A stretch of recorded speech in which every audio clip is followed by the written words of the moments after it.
This service. Access code accepted. You are the only participant in the conference.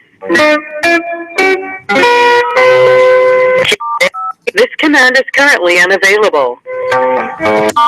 This command is currently unavailable.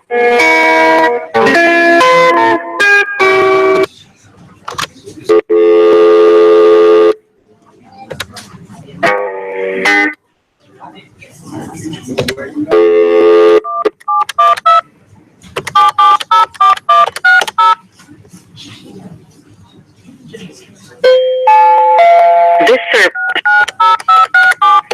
Access code accepted. There are 3 participants in the conference. This command is currently unavailable. Stan, can you mute the line? It's on Q&A. He said put it on Q&A. Okay.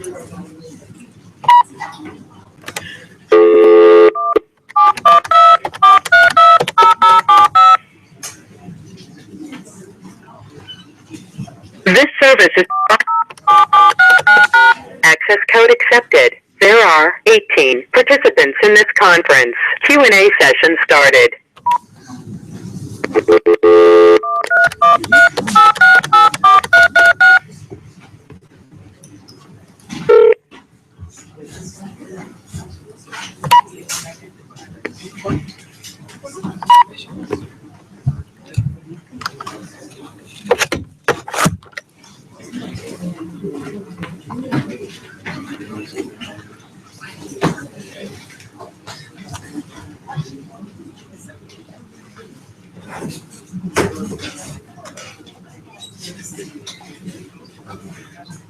Okay, we're waiting on the station. Give us some sound.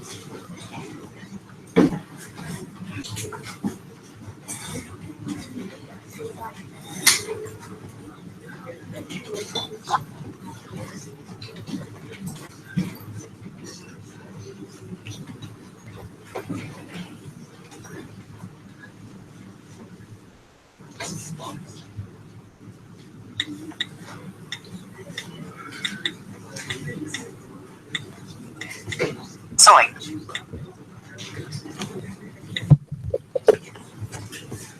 Y'all bear with us a minute.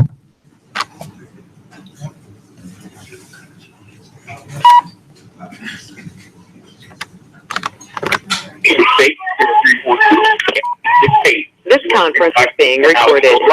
Scriptural discussion.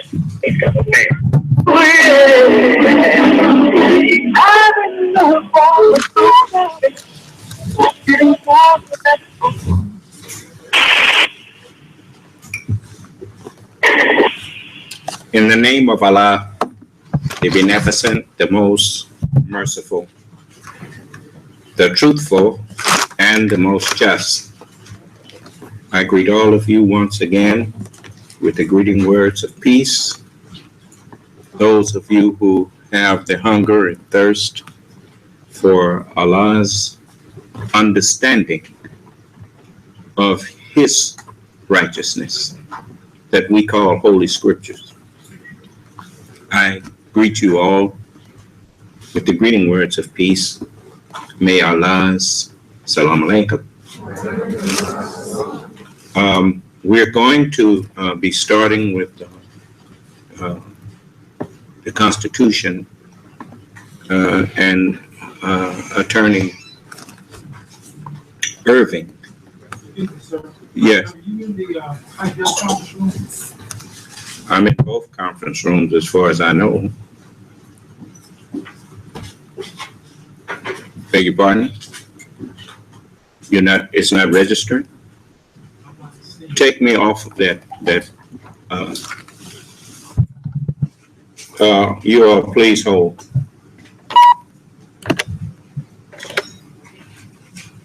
Can you hear me now? I'm sorry, it's not coming up on the radio. This command is currently unavailable. Well, I'm in the room, so I don't know why it has to, I have to be in there. Is it? Make sure I'm not muted.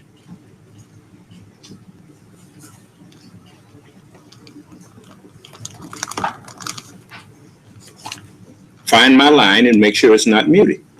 It's not in the standard conference room. I can't get Well, I've put the standard conference room on hold. You told me the high def was not showing. It's not. The standard room is not serious.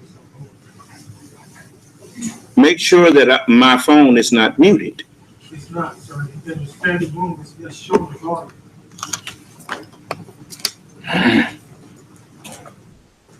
Just a moment. You all please hold.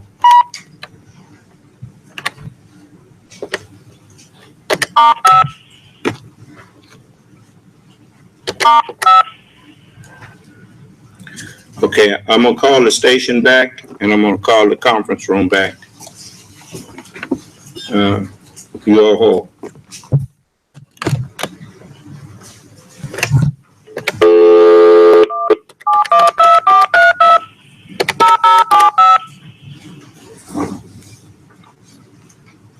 This service is access code accepted. There are 17 participants in this conference. This conference.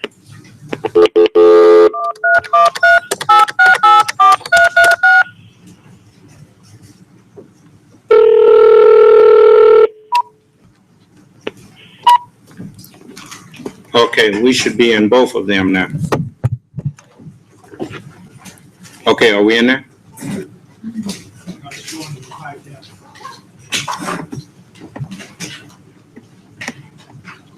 Testing. 1, 2, testing. Give me some feedback. Are we there or not? It's showing there's nobody in. It's not even showing there's nobody in the conference.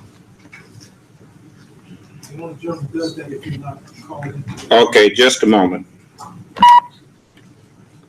They don't want us discussing what we said we was going to discuss. This command is currently unavailable. Well, obviously, I'm still in there.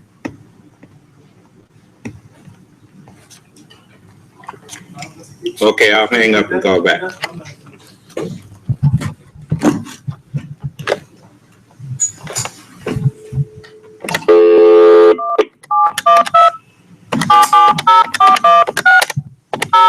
And put them both on regular so that This service is provided. Access code accepted. Now, wait, There are I'll tell you. 16 participants in the conference. I lost the other conference room. Just a moment.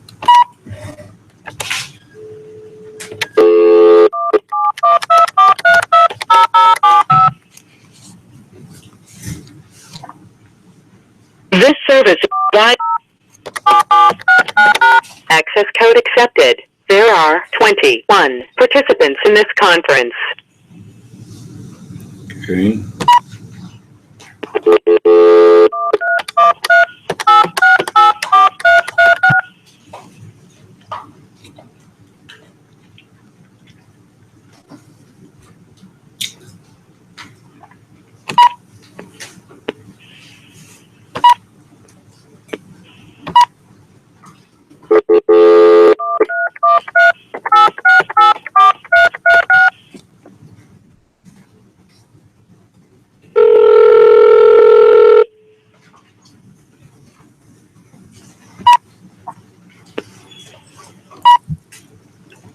Okay. Are we registering on them both? No, sir, there's only one. I can't get into the high def. You can't get in there or I can't get in there? I can't get in there. On two computers, it's not letting me walk, it's not letting me in. I can see the display, but there's nothing showing there. So no phone. Okay, that's them. That's the homeland people. Trump's people. And so my elements are going into motion now. So I'm going to just assume that everyone can hear me. Those of you in the conference room, the ones that's in the high def, would one of you unmute your phone and let me know whether you can hear me or not?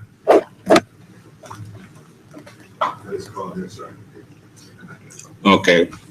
The ones in the regular, the 432 conference room. Can you all hear me in there? We can hear you, sir. Okay. We can hear you. Stop recording. Now, we live under the prince of darkness here. It's not hard to figure that out. You notice, in order to, even though the Constitution is supposedly the United States Constitution, which means it's supposed to cover all of the citizens of America.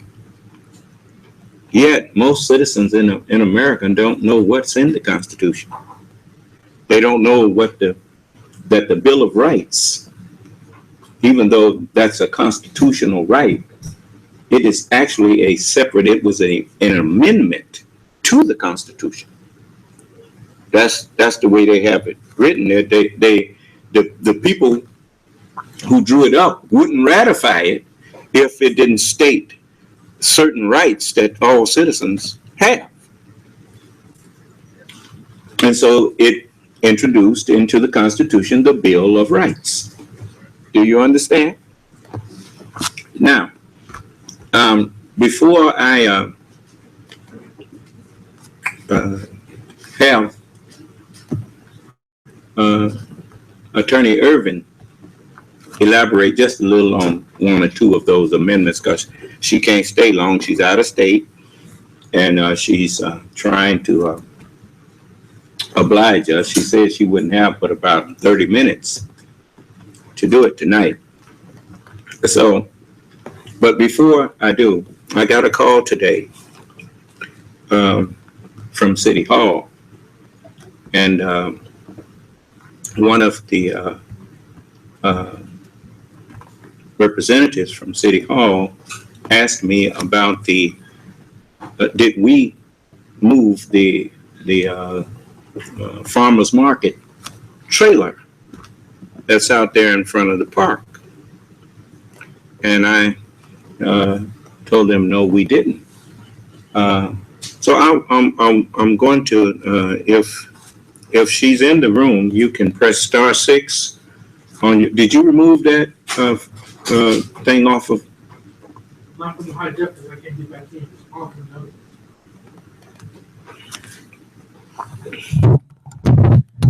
Okay.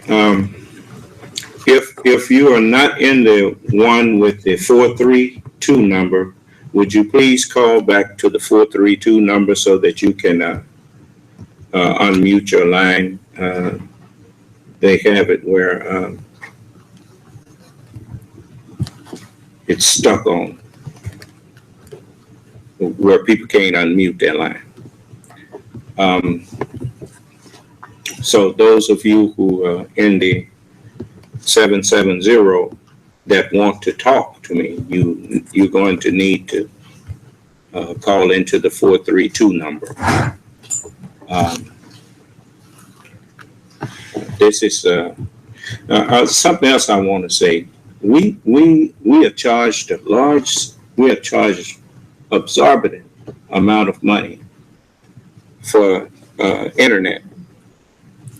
They charge us $1,500 and something a month just for internet for our service here.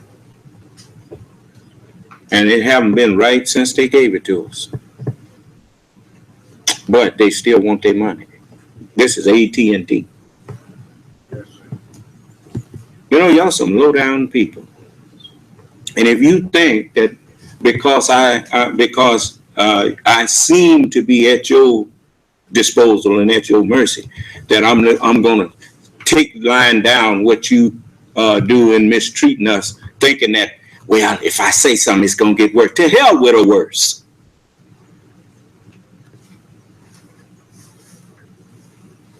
I'm getting sick of you taking from us and not giving us our dues.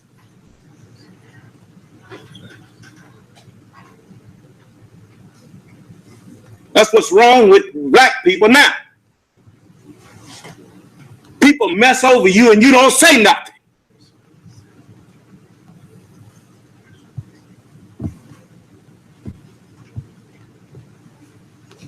Well, you jumped on the wrong one this time. You watch and see what happened to your company. I'll fix you. Now, look, whenever you let a bully or a tyrant, you know how America came into existence? People got tired of a tyrant.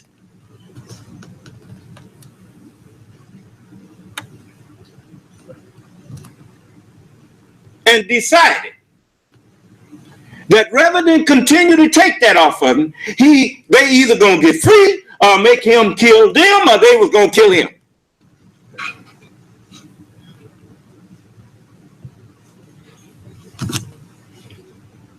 There are certain limits that you can push a man to. When you go beyond that, in order for him to continue to call himself a man, he has to stand up to you and tell you about yourself and do whatever he got to do to get your foot off his neck.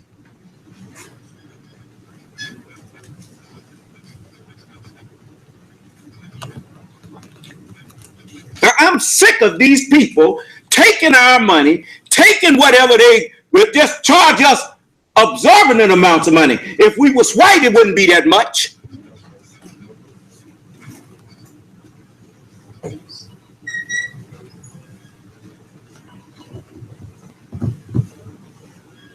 You worry, we're gonna wipe that smirk off of your face pretty soon, I bet you. When you see what all these tornadoes and things got planned for you, then you will wish you hadn't did me like that. Low down devil. What have I did to these people other than offer them salvation?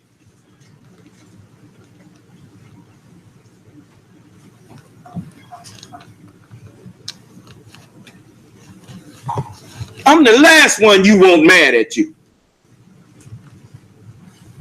Because if I'm angry with you, Allah's angry with you.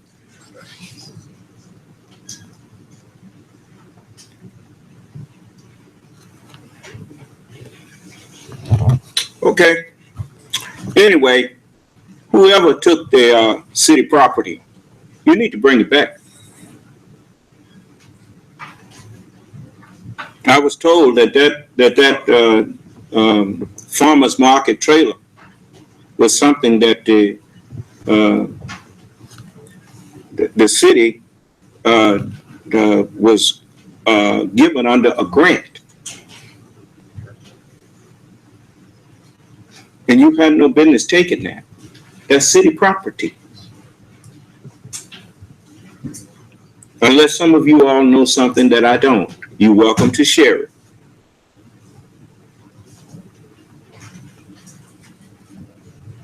Now you need to bring that trailer back up there and park it back where it was.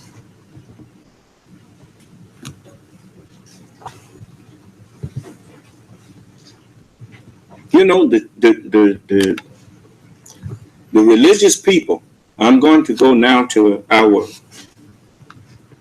constitutional discussion. And the First Amendment tells you,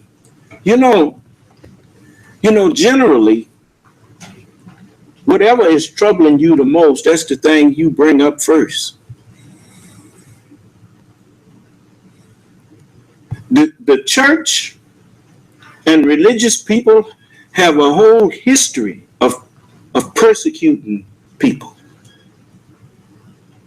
and bullying people in the name of God.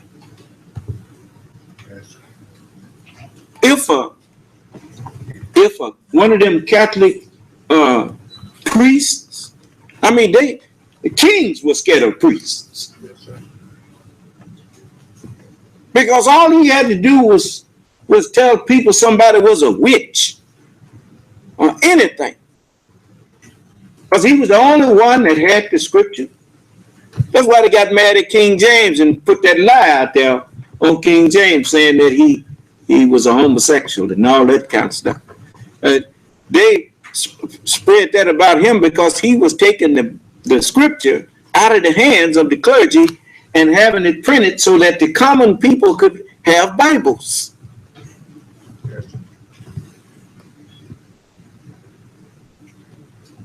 It's just like, why these people have did the same thing with the Constitution. Here, the Constitution protects all American citizens. How come it's not taught from kindergarten all the way up to the 12th grade?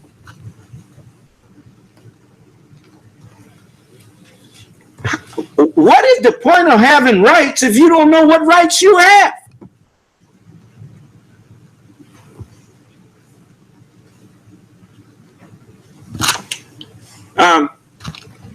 If our guest is present, I want to. Some of you may be being introduced to her for the first time, so I'm going to reread her bio. And this is Miss Attorney and Judge. She's also a Justice Court Judge right now. Judge Tomika T. Harris Irving. And she's a native of Jefferson County. She graduated from Jefferson County High School in 1994 with honors. She received 2 Bachelor's of Arts degrees, one in political science and one in journalism from the University of Southern Mississippi, a Master of Arts degree in political science from Mississippi State University, and her Juris Doctorate degree from the University of Mississippi School of Law.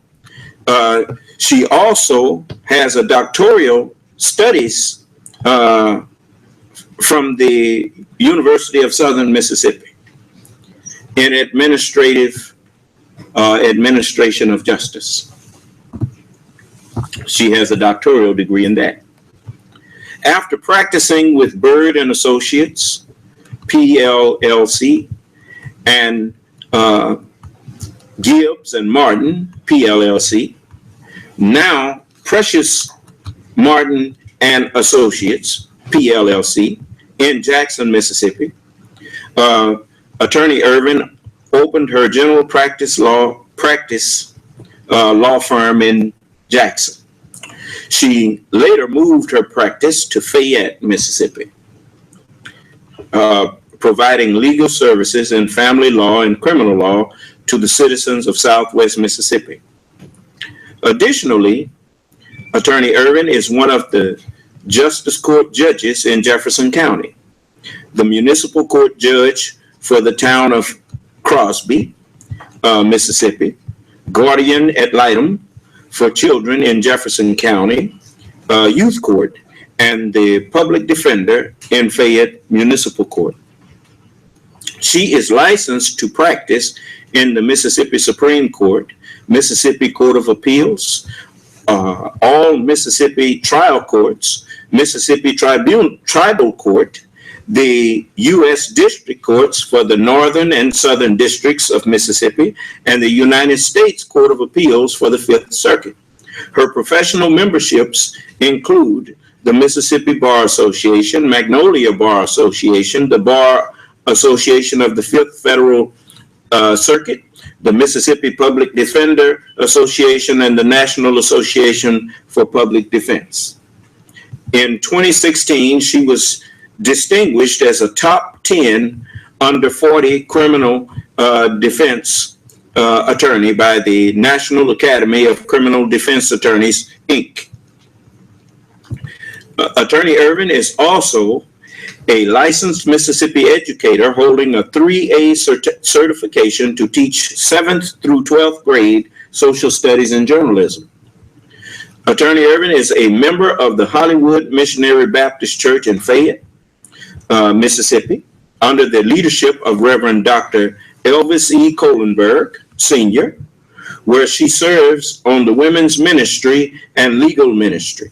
She is an active member of the Jefferson County Institute for Cancer and Terminally Ill Patients, Fayette and Jefferson County Chamber of Commerce, Miss Lou Relay for Life, and the Alcorn Alumni Chapter of Delta Sigma Theta Sorority, Inc.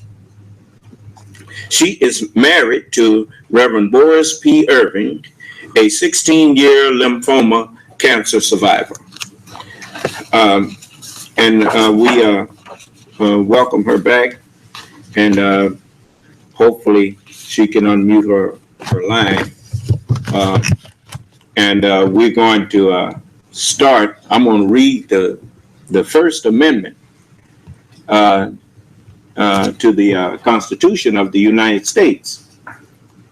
And it says, Congress shall make no law respecting an establishment of religion or prohibiting the free exercise thereof, or abridging the freedom of speech or of the press or the right of the people peaceably to assemble and to petition the government for a redress of grievances. Attorney Ervin, Judge Ervin, you are now, it's your turn to talk about that First Amendment.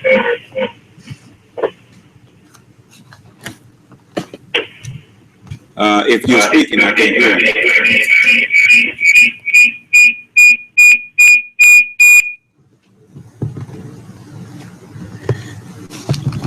We may have a bad connection.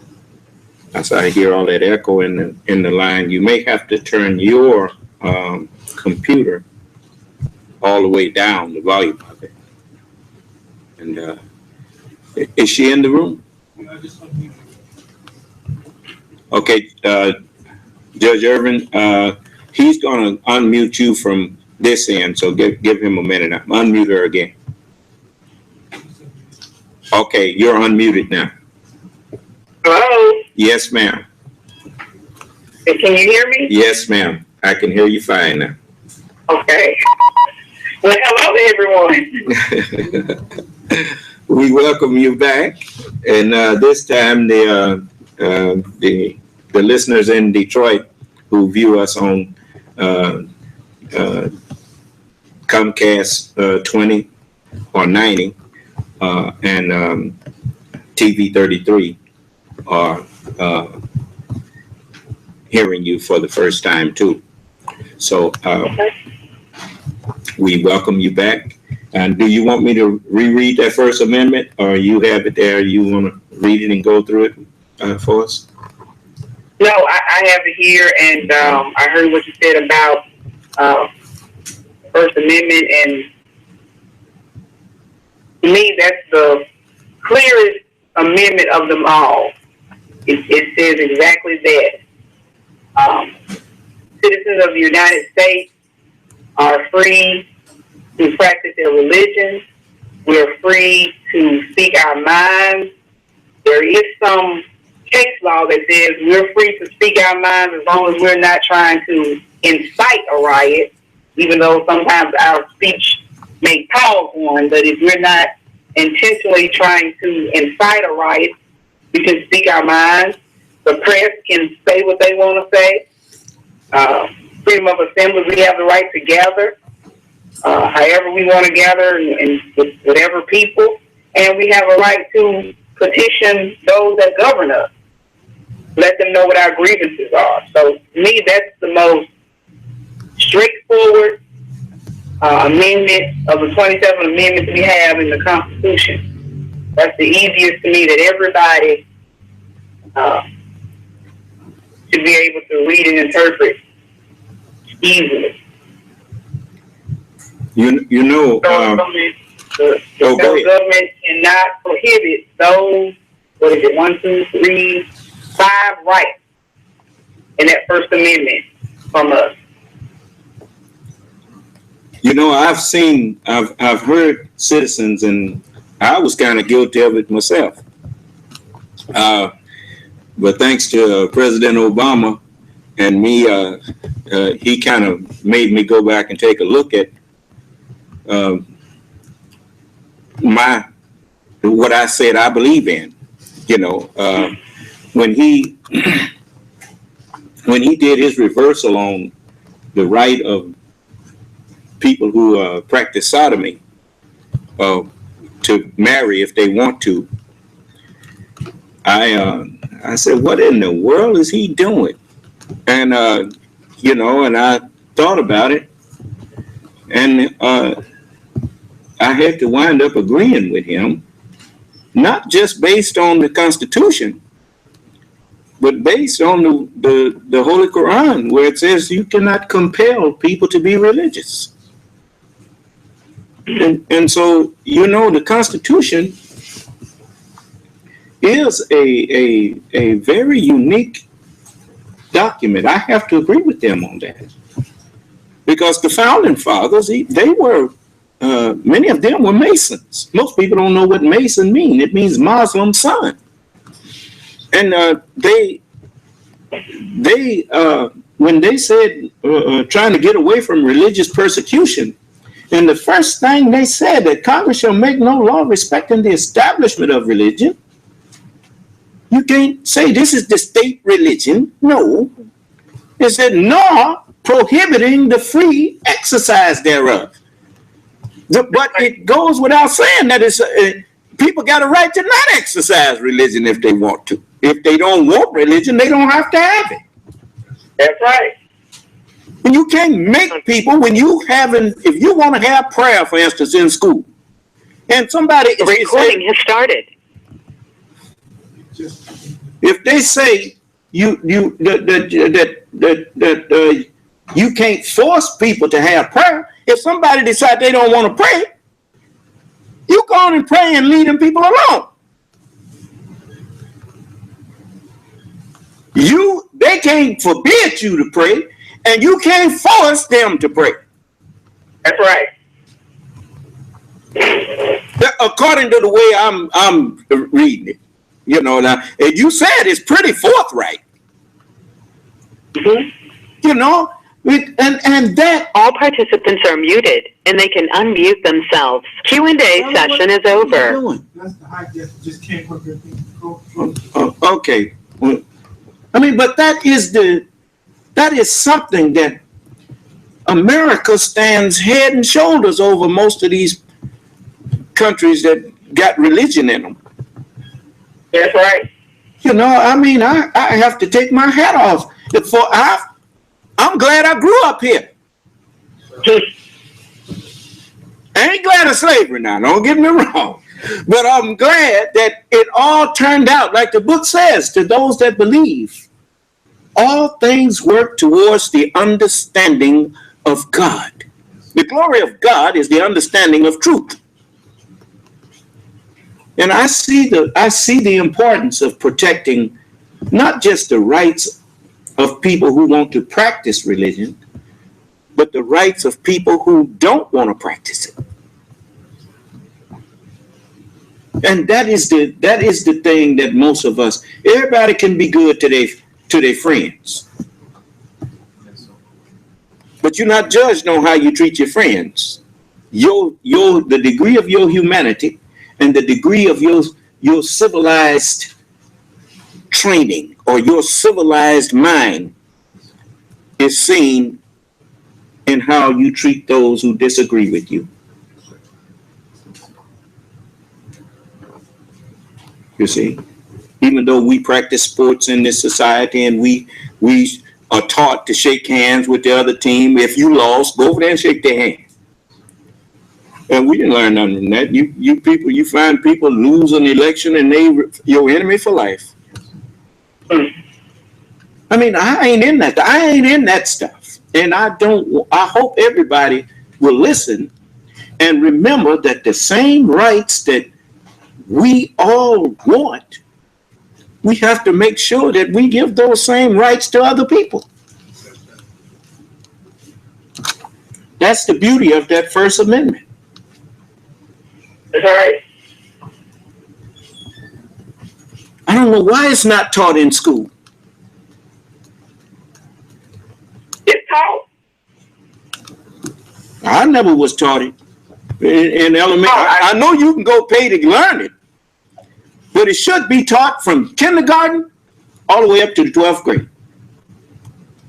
I know that it's taught definitely in 8th grade because I taught it when I was teaching. It was part of the curriculum. You had to learn the Bill of Rights. I hope that they will, whoever making the rules, we need to start just incorporating that into the education of the citizens of this country. I'll tell you something else. That would do away with a lot of, if people are law-abiding, how can you claim to be a law-abiding citizen if you don't know what the laws are? Even police officers, many of them don't know the Constitution. That's one of the reasons why so much injustice go on. But anyway, yeah, so, we move on to the second one. Now, this one is one that really they seem to me that they get all messed up. It says a well-regulated militia. It starts off telling you who he's talking about. A well-regulated militia being necessary to the security of a free state. They refer to all countries. You notice they call Israel the state of Israel.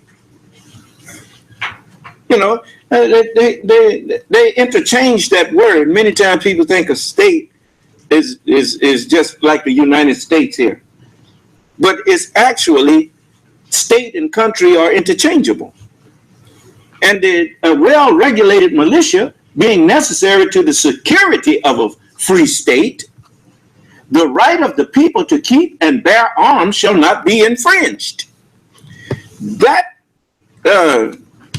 amendment has been abused more than just about any amendment that I've heard of the Constitution. And but this is what I get out of that. If you are a member of the militia, a militia is a civilized, a civilian army. And just as a regulated, just as you have a regular army and Marines and all of that, all of them keep and bear arms. They have an armory where they keep the arms. And when it is necessary, nobody has weapons in their wall locker or none of that.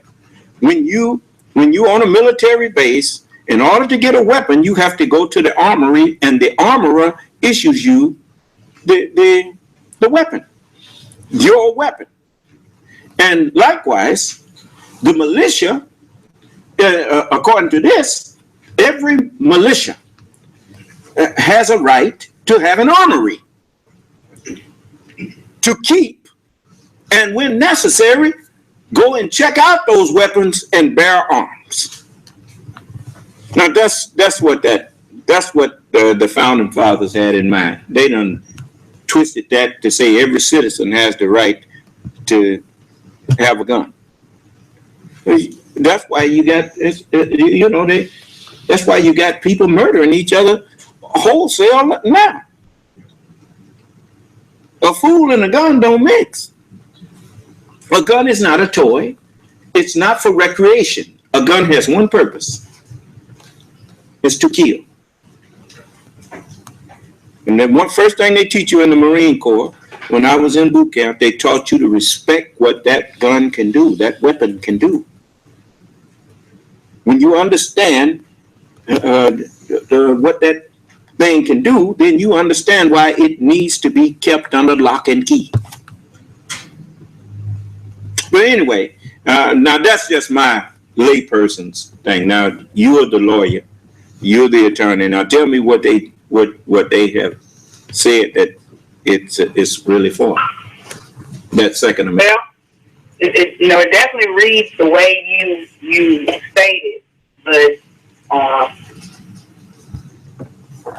history has suggested that what the founding fathers meant was that we as the people, as citizens, have a right to have guns in our homes, just like the militia has a right, the military has a right to have guns. So we can get as many guns and collect as many guns as we want to have in our own home. Of course, with limits, and those limits come from the laws that our states give us on who can purchase a gun, when you can purchase it, and the process of receiving it, after your background check. But as far as the Second Amendment goes, you are a United States citizen. You have a right to have your own home can be an armory. Well, that's what they interpreted it now. That's the way they interpret it now, but that's not what that Second Amendment said. Because the direct reading from the actual Constitution, it says a well-regulated militia being necessary to the security of a free state, while the people to keep and bear arms should not be infringed. So it's not clear the way they actually wrote it. When is it, 1787? But through the years, that's the historical context behind it is that the people can keep and bear arms just like a well-regulated military. See, but you notice, and I know this is a subject that has been argued and argued and argued. But if you go down now to that Fifth Amendment,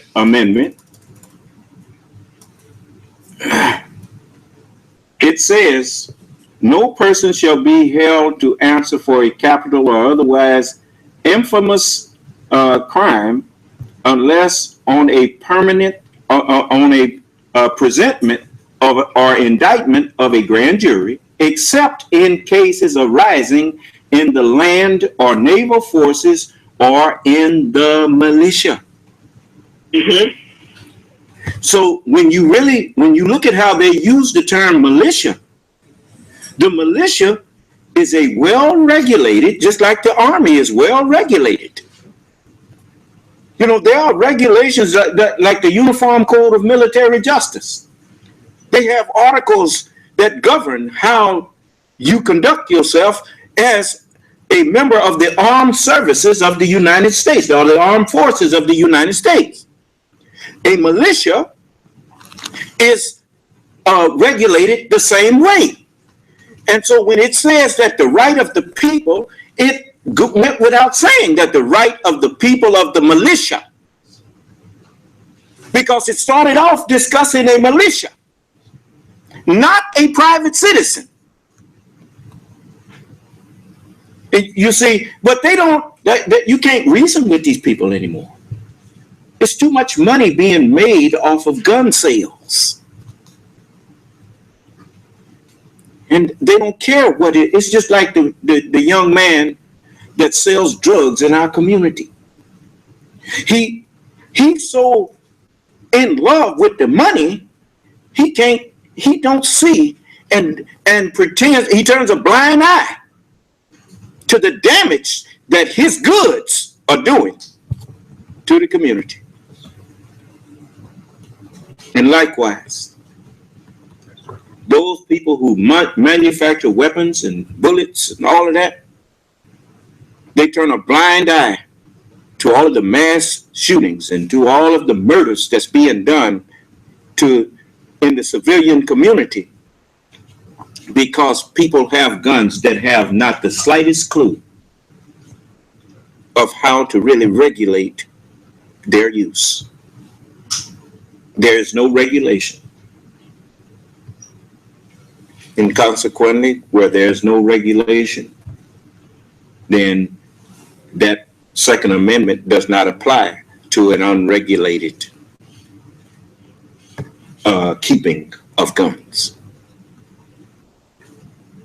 It stated its purpose. A well-regulated militia is necessary.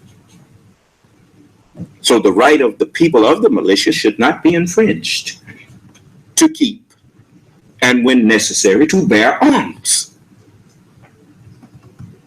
I was in the Marines for 3 years. And, you go through, when you stateside here, you hardly ever pick up a weapon. You hardly ever pick up a weapon except to go off on maneuvers or something like that to practice and to keep have war games or something like that. But that's not that regular. Every day, most of us, we just have formation, we march, we drill, and we have other duties. But you hardly ever see a gun.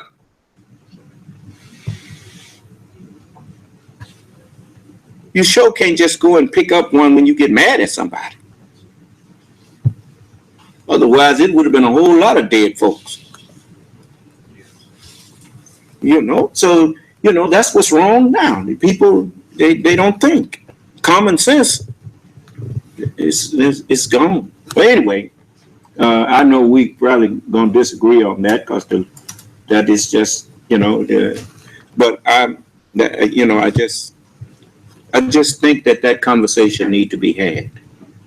And we need to have it with some of these people who turn a blind eye and a deaf ear to reason. Them babies at Sandy Hook would still be alive if guns had been harder to get to.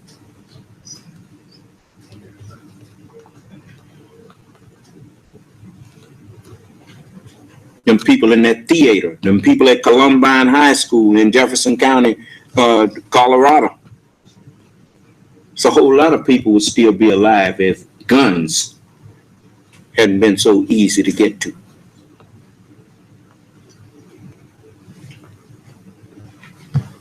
Anger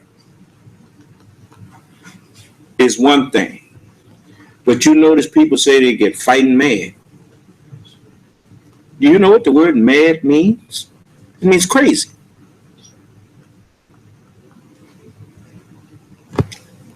You don't need a gun in your hand when you done got crazy. But anyway, the Third Amendment. No soldier shall in time of peace be quartered in any house without the consent of the owner, nor in time of war, but in a manner to be prescribed by law.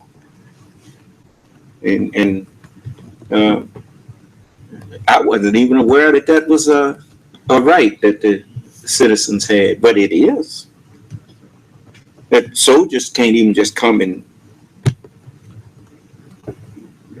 infringe upon your right to privacy and your right to be safe in your own dwellings and stuff, except in time of war, and then it has to be something prescribed by laws, and there has to be some kind of rules and regulation. He can't just come in there.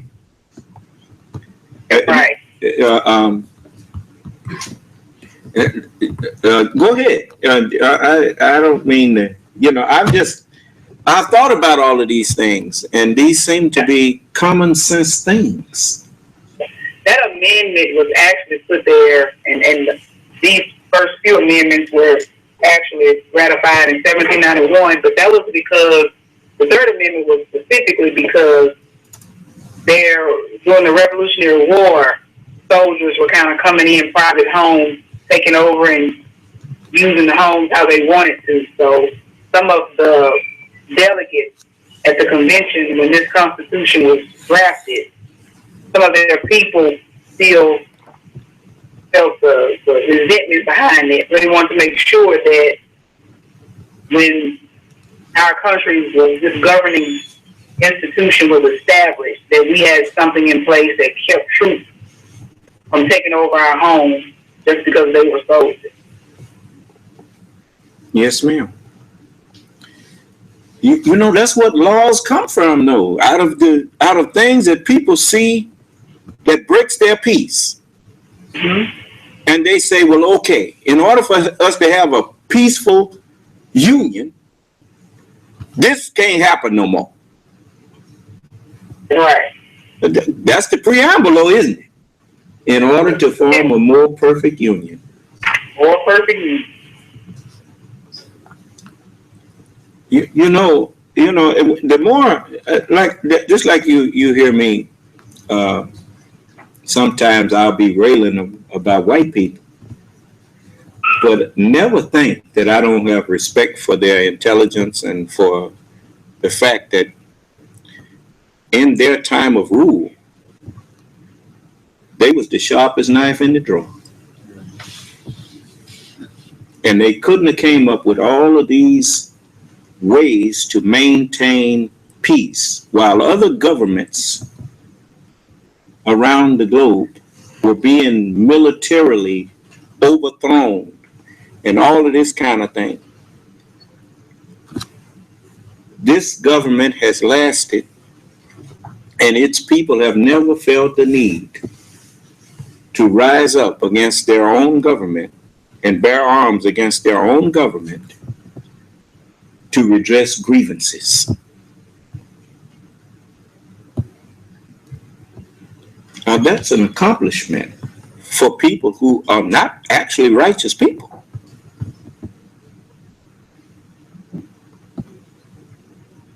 And so we could accuse them of being a lot of things, but being fools is not one. And as I read these amendments in what they call the Bill of Rights, isn't it true that if it hadn't been for the Bill of Rights, that they would not have ratified the Constitution? That's right. A lot of the delegates there wanted to make sure that the Bill of Rights was included in the Constitution. And so that's how these 10 were first included. And then if you go back and look at the history behind it, these 10 were all included during the same time in 1791.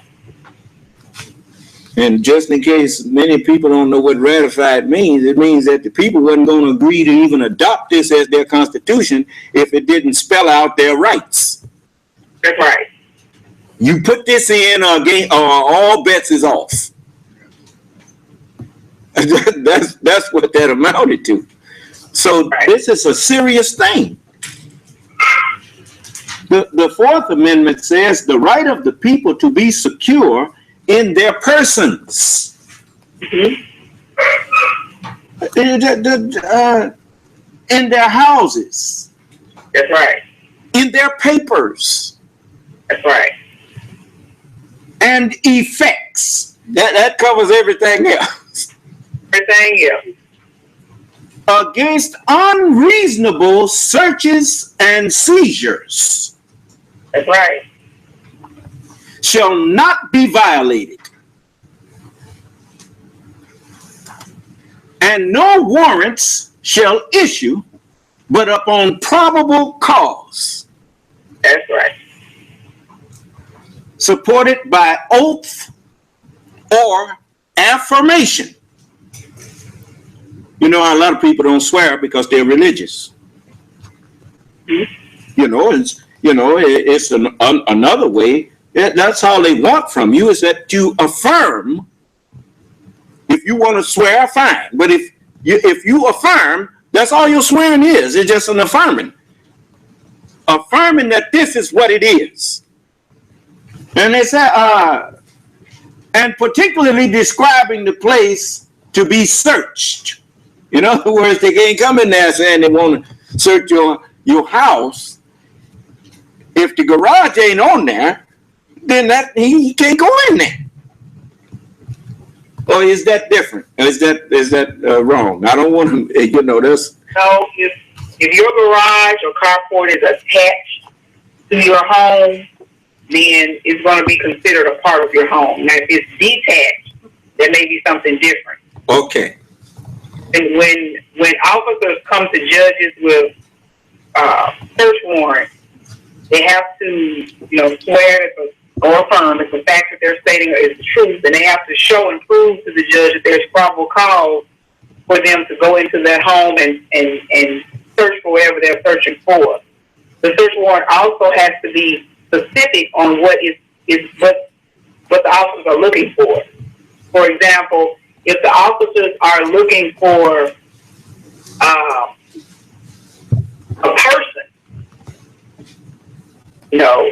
that you may be hiding in your house, then opening up a dresser drawer, they should not do, because a grown adult can't get in a drawer.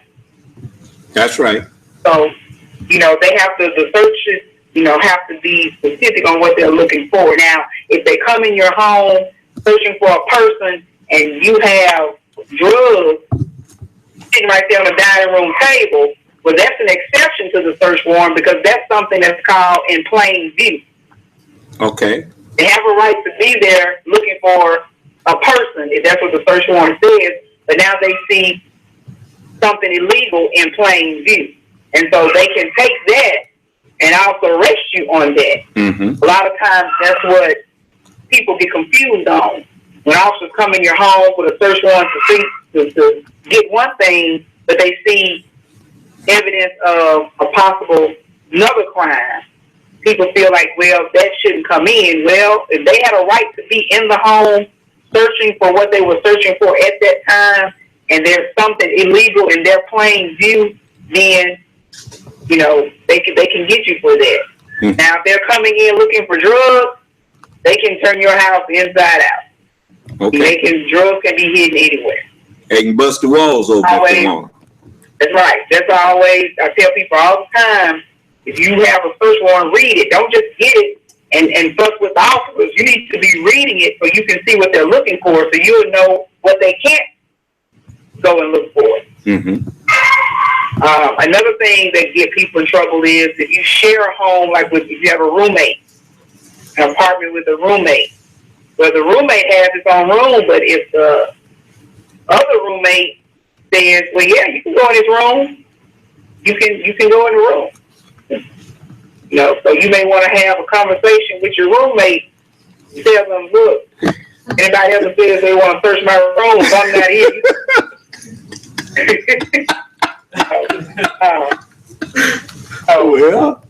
Well, most of the time, I'm going to tell you something. Honest people and dishonest people don't hold a room together. Anyway. And of course, there are exceptions to everything, because our laws now, like I said, we have this Fifth Amendment. All of our amendments during this time in 1791, they were trying their best to cover everything. But of course, life happens. Now we're in a technology age, so now this Fifth Amendment is general, but it doesn't cover every single thing. So now we have what's called case law, which is law made through cases that are more specific on things. Yes, ma'am. So it may be some, exceptions to the rules now. It may be some additional safeguards. Yes, the Fifth Amendment that have been added. But another thing about the Fifth Amendment, too, is that it also prevents the government from just taking your property without just compensation. Of course, we know it is eminent domain, and usually the issue comes in on the just compensation part, because when a government comes in, like for example, when Highway 61 was coming through Jefferson County, a lot of people that stayed on the old roads, the government came in and bought their property. And a lot of people, a few people at least, fought because they wanted more than what the government was willing to give them. And this Fifth Amendment says you mean the Fourth Amendment? Yeah. The Fourth. Oh, yeah, we were talking about, I thought about the Fifth Amendment. We moved to the Fifth Amendment. I guess I'm thinking about the Fifth Amendment. No, I went down there and I came back up. Yeah, I'm thinking about our jury conversations and stuff on yesterday. Yes. The Fourth Amendment is what we discussing right now. Yes. Right. But in the Fourth Amendment, you're right. You're protected from any unreasonable search and seizure of anything. That the personal part even includes your body. When an officer sees you on the street and he wants to maybe talk to you about maybe if you've seen something or he think you may have committed a crime, maybe you walking and you're drunk or something, public drunk. Now, an officer has the right to do what's called a Terry stop that comes from a case. And what that stop is basically they have a right to stop you. They have a reasonable suspicion that you're doing something. Reasonable suspicion is not as high level as probable cause. Mm-hmm. But we're at a lower level with reasonable suspicion, and they have a right to actually pat you down. But when they're patting you down, then they're only patting you down for their safety, which means they're making sure you have no guns, no weapons, no knives. Mm-hmm. And then, of course, they can go into a conversation with you. A lot of times people think, oh, that's unreasonable search.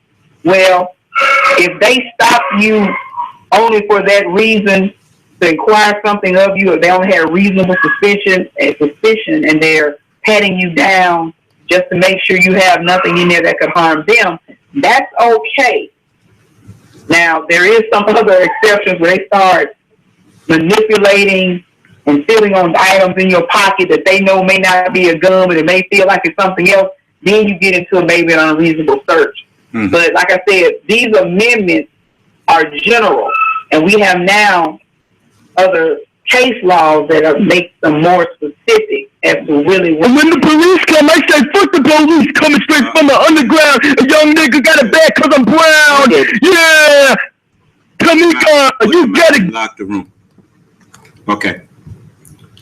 Well, we always have a dog. Unmuted. You ever had a dog come around your yard? Q&A session has started. And he may wait until you get... Q&A session started. You get sometime dogs come around your yard or whatnot, and you may have guests there, and here come this old dog. They ain't your dog. And here he comes. Well, the Bible, I'm not making mockery. I'm saying the Bible says that on the outside are dogs. So when you see a person that is acting like a dog, just barking at you for no reason, this is our yard. This ain't his yard. He ain't got no business coming in here barking. But anyway, go on, Judge Ervin.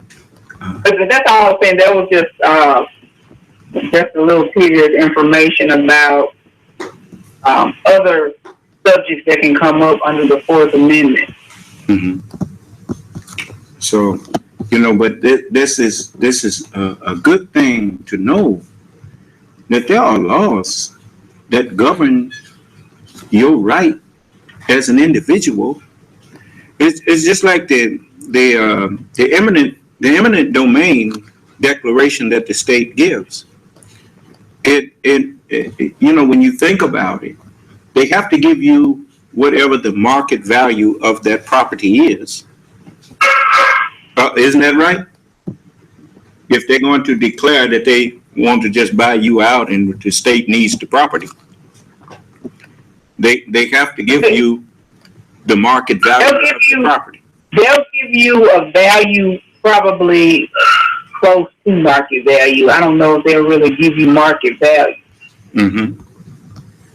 And when they do that, if you want to fight them, you would have to prove that the interest of the state is fraudulent.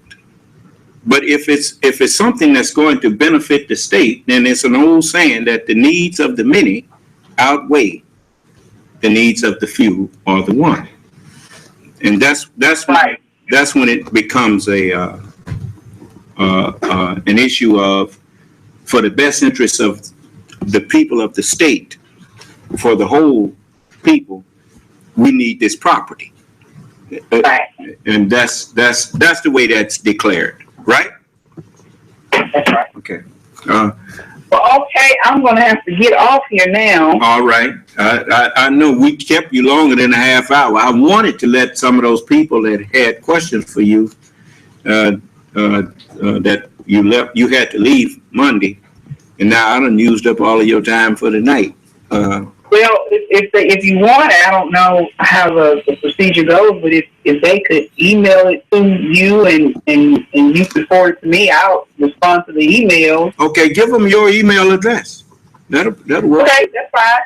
My email is Tomika Irving at att.net, and that's TOMIKAIRVING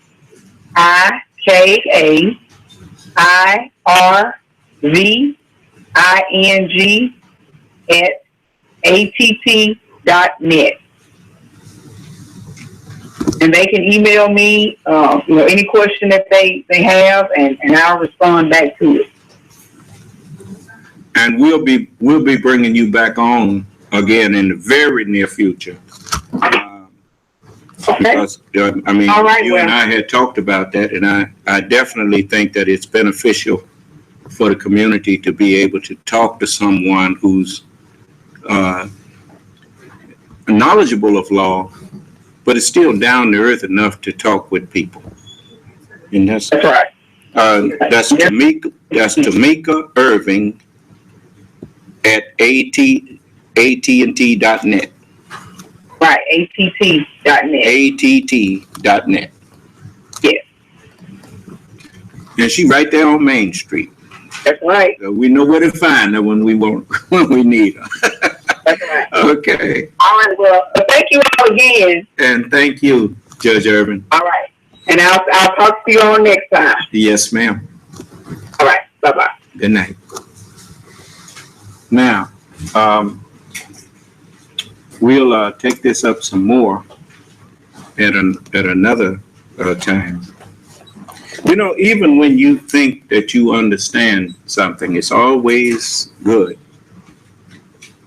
to get another view. And don't let nobody, it's just like with me, I tell people all of the time, I ain't looking for no groupies. If you think that something that I've said is erroneous or whatnot, we can discuss it and reason about it. It's just like, don't you know if any of the people who followed the Honorable Elijah Muhammad really thought that they are better guided than me, they would have been came in here and had a conversation with me. The mere fact that they don't come in here to talk with me tells you that none of them think that they are better guided than me. Then why aren't they following me? Let me show you an example. I want you to ask yourself this question. If the messenger said these things, then if the Son of Man, if this brother standing here is not the one, then why is he the only one out here saying he's the one? I mean, getting behind closed doors talking about you something special, that don't mean nothing. You certainly are something special.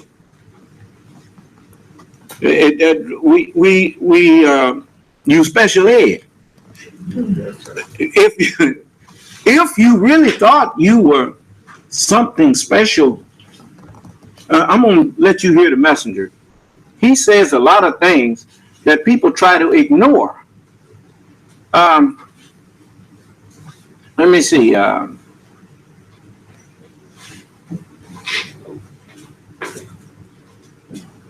Let me give you this.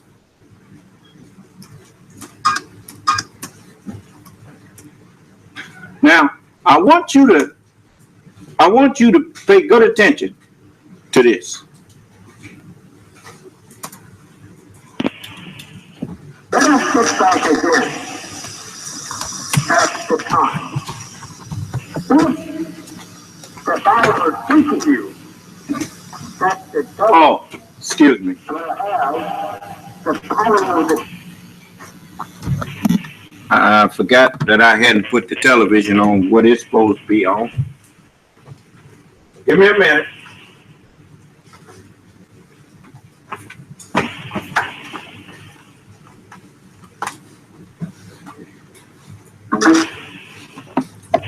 You know, there's so many things that the Honorable Elijah Muhammad said. He said that when I showed up, he said he hoped he would be with me. He said, but whether he's with me or not, this is the end of it. The book says when the Son of Man shall come in his glory, and all the holy angels where?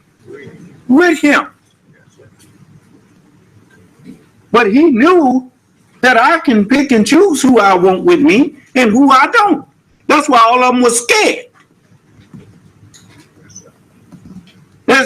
When you try to get them to defend you, they say, I'm worried about myself. Because I've never seen my Lord so angry as he is now. So, I want you to listen. Let me close this out. And try to get back in there, and then we'll see it again. But now I want you to really pay attention to the things that the Honorable Elijah Muhammad said. And I'm going to ask a question to those who followed him when he was here. And 9 times out of 10, ain't none of them going to answer. Watch this. Let us get back again at the time. If the Bible teaches you, and they were called between you and it. Right as it is, next time, so that you cannot claim they were called between you and it. This is the little boy that is talking to you now. There's nobody coming behind me but God. I gotta tell you that. Nobody coming behind me but God. I gotta tell you that. There's nobody coming behind me but God. I gotta tell you that. Okay. Now let some of these who was in the nation,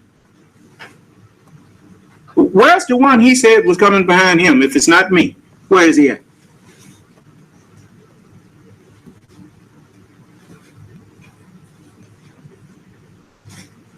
Who is this God that he's talking about that come behind him?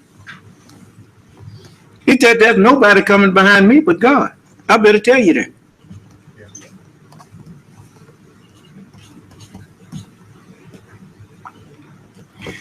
Now they knew he said that when they was all standing up there lifting W.D. Muhammad up on their shoulders.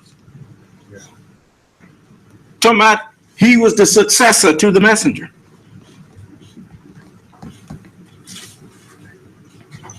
The messenger didn't say ain't nobody coming to succeed me but God. No, there is no successor.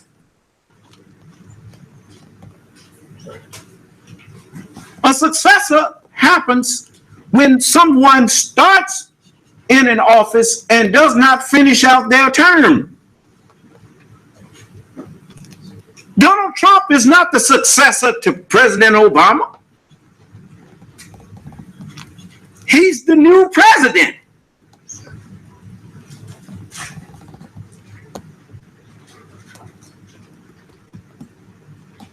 President Obama didn't succeed George W. Bush.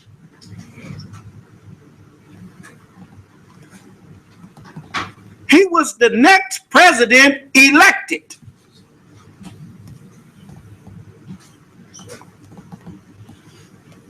Now, I'm asking all of you who was in the nation when the messenger was here,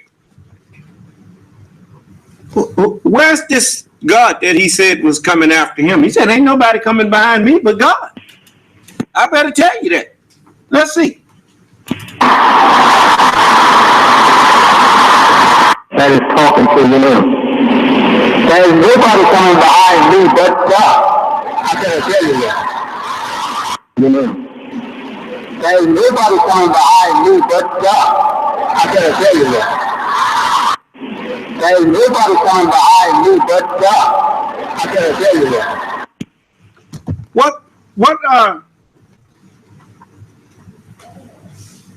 Where's the one that he said was coming behind him? If you say it's not me, then who is it?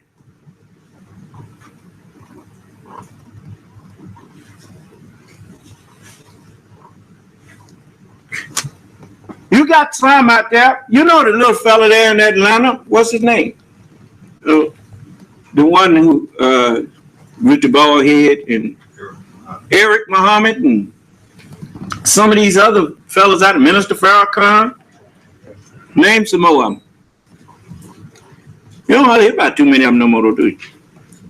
But anyway, now all of them, you got a whole lot of them out there think that they know better than me, right? Let me let you hear something here.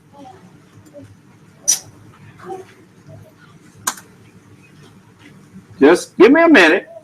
You'll see where I'm headed in a minute.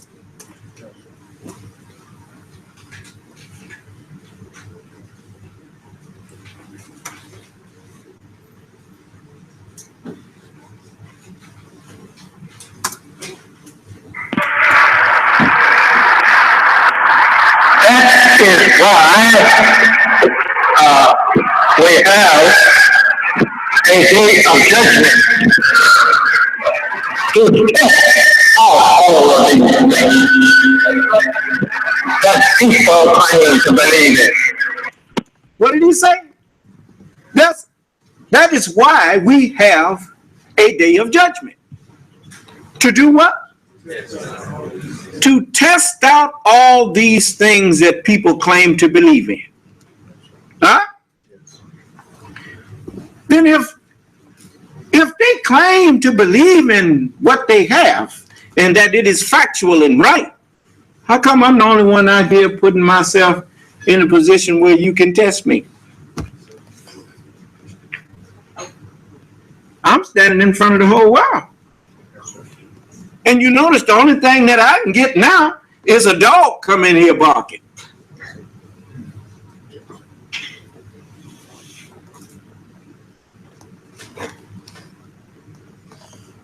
You put him out? I told you put him out. I don't want him in here now. Put him out and lock the room. I don't care. I don't want him to hear nothing I have to say now. Okay, from henceforth, whenever he unmute his line and go to barking, I want him out the room and I want the room locked. Am I clear? I want it locked. I don't want him to drink nothing from me.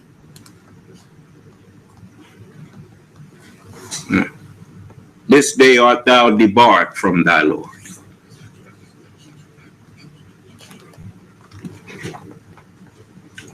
So, I know what I'm saying. So I want you to listen to the messenger here now. Now, this is the day where you can test out those things that you claim to believe. How do you test them out? Watch what he said. Allah says in His Holy Quran, on the judgment, if you bring me God up besides myself, you will not be able in words to say to win. You say I'm not the Lord? Produce your Lord. Come in here and show me that you've been taught by someone greater than me.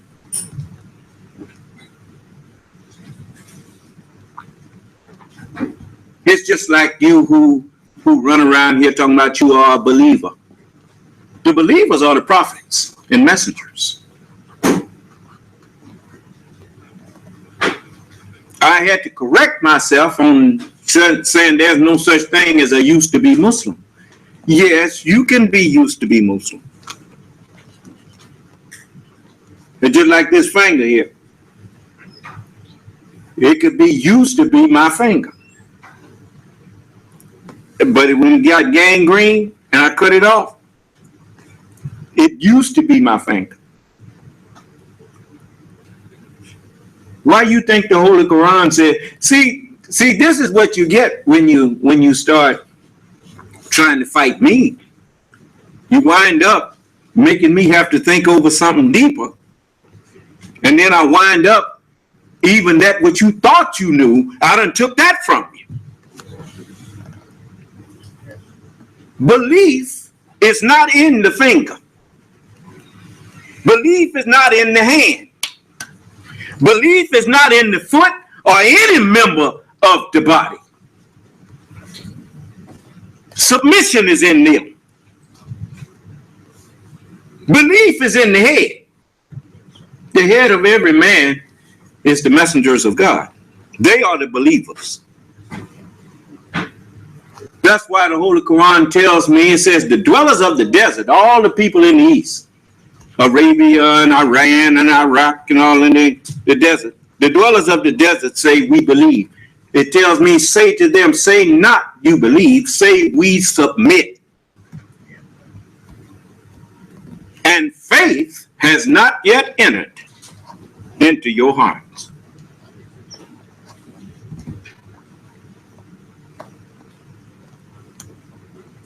You see?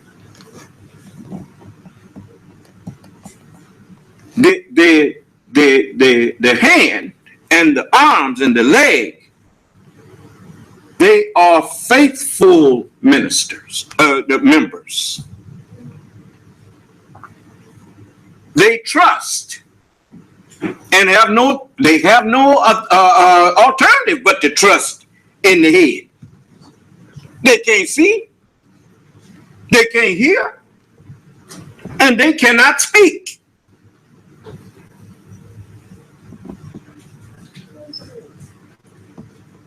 All of that's in the head.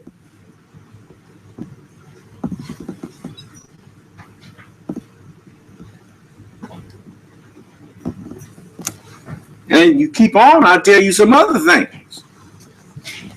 There's a whole lot of things you think you know and you don't. I used to wonder, how in the world could Minister Farrakhan been following the messenger for 20 years? When the messenger ain't here no more, he's standing up there letting somebody convince him that the messenger wasn't the messenger. Well, I understand now. Your limbs, they ain't got no knowledge. They only follow instructions of the head. They represent the head.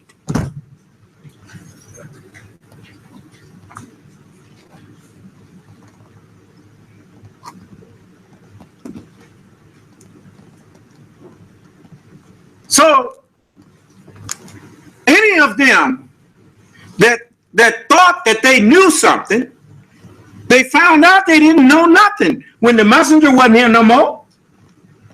Because not only could they not carry on in what he was doing, they lost everything.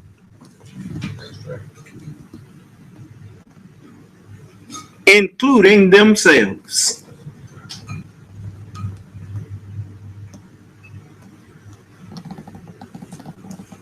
Now, listen to the messenger some more. And your God says, but I am Allah, the best knower. Who do you hear saying that other than me? Nobody knows the truth, which is the Holy Scriptures. Nobody knows it but me. I, Allah, am the best knower of the truth. He said, Allah is a man. Last time I checked, I'm a man. And a black one.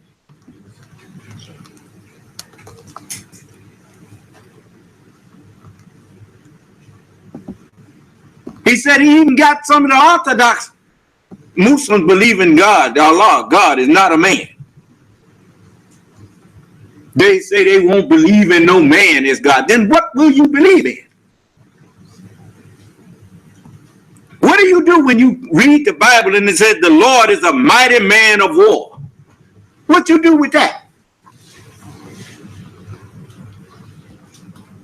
It is in agreement. It says in righteousness he doth judge and do what?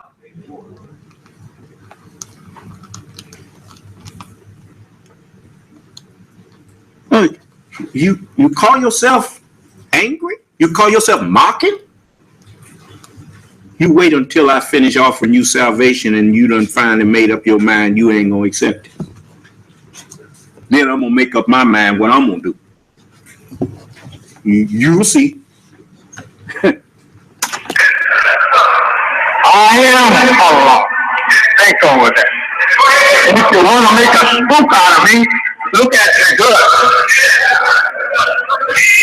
I'm not a spook. But I am Allah. And I stayed with him. And he taught me for 3 years 4 months. Now remember, he didn't say he stayed with him and taught him for 20 years. 3 years and about 4 months.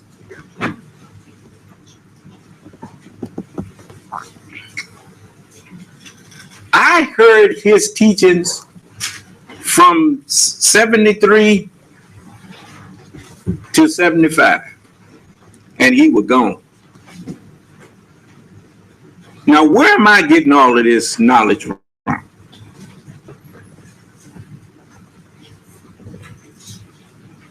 You had people that was with the messenger for 20-something years, longer than that. Look how long W.D. Muhammad was with him, all his life. What did he learn? The only member of your body that actually learns is the head. Other members, they are exercised and they get into habits. Just like when your fingers are playing a piano or your fingers are typing, then that's a motor response to silent instructions of your mind.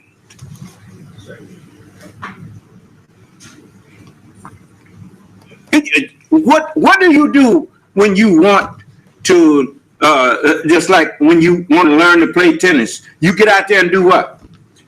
You practice it, right?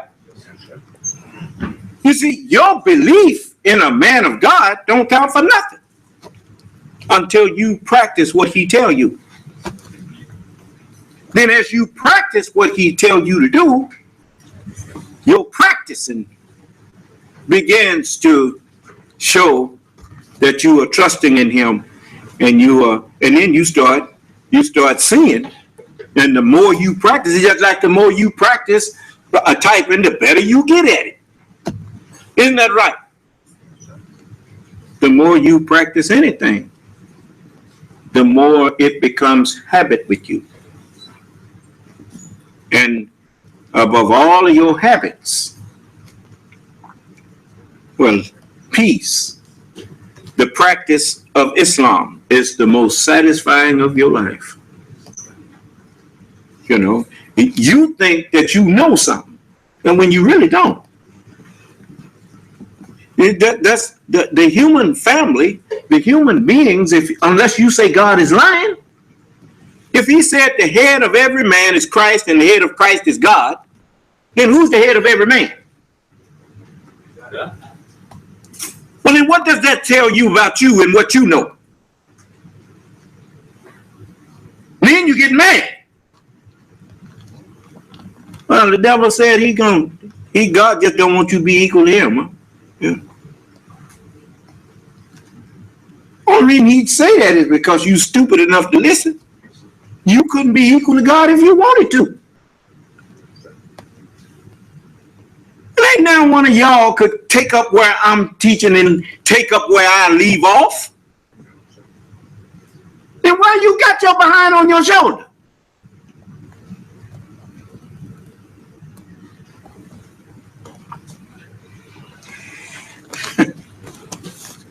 But anyway, listen to what the messenger said. And then I'm going to ask them where they at. Night and day. If you think you know Allah better than me, come get up here and let me question you. All right. If you think you know Allah better than me, come in here and let me question you. See, y'all forgot. I told you a long time ago Minister Farrakhan had told his people to ignore me. Didn't I tell you he had told them that? You finally got one that came in here and told you he told them that.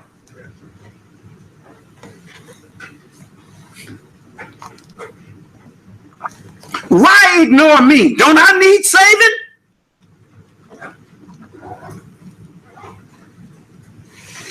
If he's the Savior,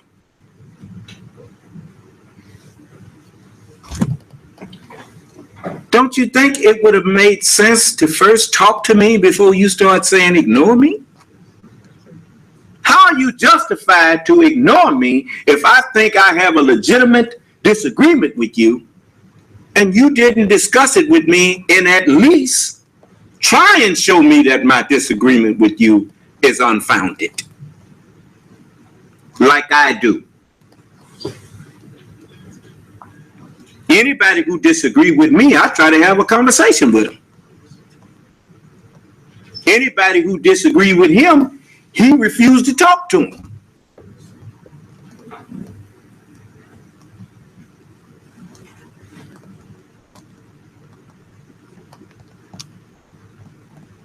You think a drowning man care who saved him? Even if he didn't like that lifeguard up there. When he know he about to drown, do he say, no, don't you come get me? He too busy battling that water, ain't he? And hollering what? Help! Help! Is that right? Now, if you think you know the scriptures better than me, come in here, let me question you. You notice Geno Jennings don't show up in here. Now, why do he call out Wesley Muhammad? Why he call out Silas's people? Why he call out all these other people, but he don't call me out?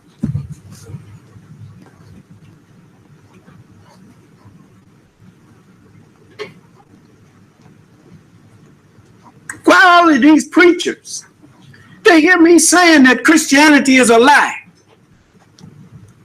Why don't none of them take me to task on that? It's because Christianity is a business. It's like that white preacher up there in South Haven. He said, I'm not going to help the Son of Man convert white people. He knew that I have the truth. And he knows he's lying. But he gets all kind of money from his congregation. He ain't finna dry that up by getting in no conversation with me in front of his people. He loved the money he getting from standing up there lying.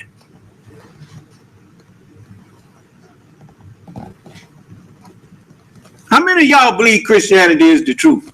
Tell me that you think is the truth, and I'll prove to you that it's a lie. And I'll let you prove it to yourself just by asking you some questions.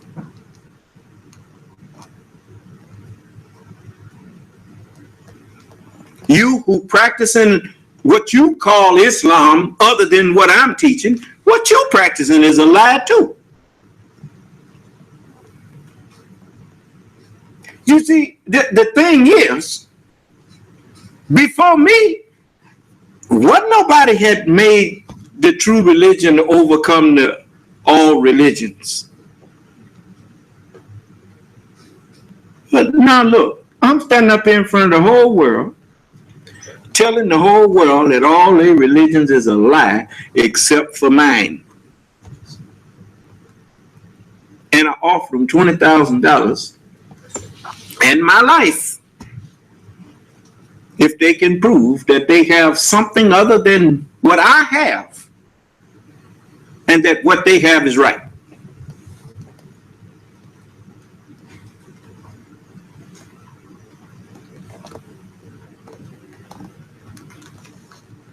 I mean, anytime, let me show you something.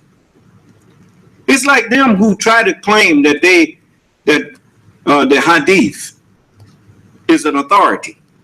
The hadith is not an authority. The hadith is the table talk or private feelings of Prophet Muhammad.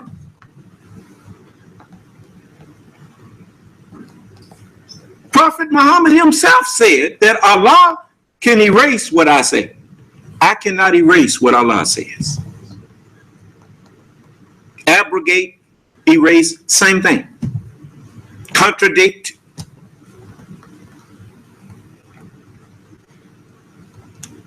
If I'm the Lord of them, then I'm not bound by them. They're bound by me.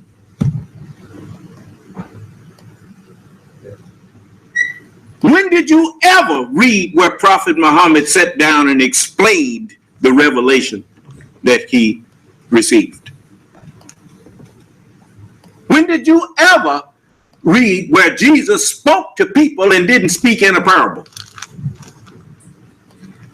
And he even told them, when they asked him, well, why are you speaking in parables? Can't nobody understand? He said, because for you, it will be given to know the mysteries of the kingdom. To them, it is not given.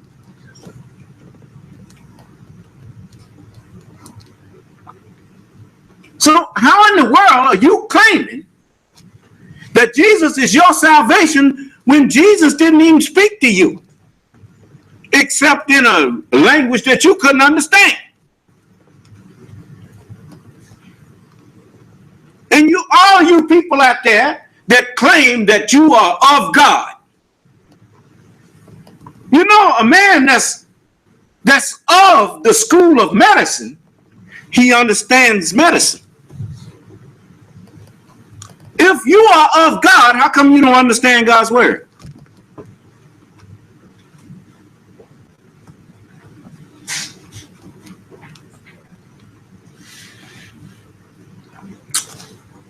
You know, it's irrelevant to me whether you ain't never got to support nothing I do in this community.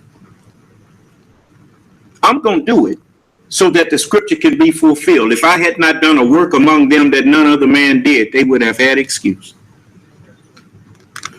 But now have they both seen and hated me and my Father. What, you think you surprising me? You went in for a surprise. Another word for surprise is what? Shock.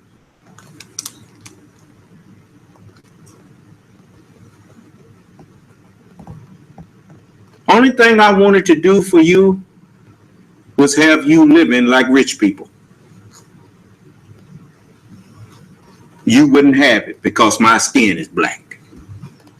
Okay, right on. And you can't claim that you don't believe it because you see me acting like I'm rich all the time. I mean, I ain't running around here begging you for nothing.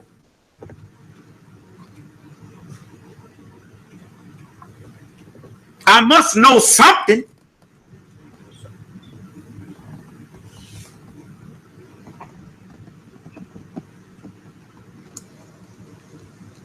Who is Old Man River? I'm waiting on you to tell me.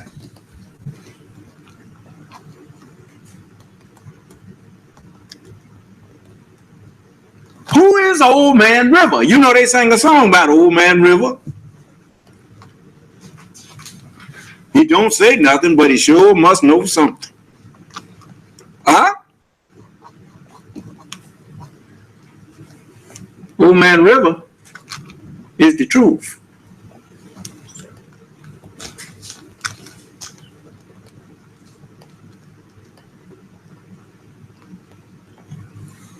If you want to compare him to something, compare him to the ocean. You know, that's what we used to call our daddies, our old man. And women call their husband their old man.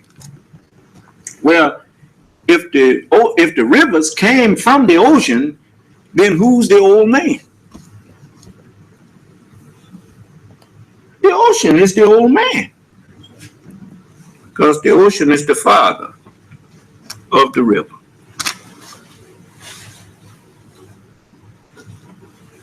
You all excuse me a minute here,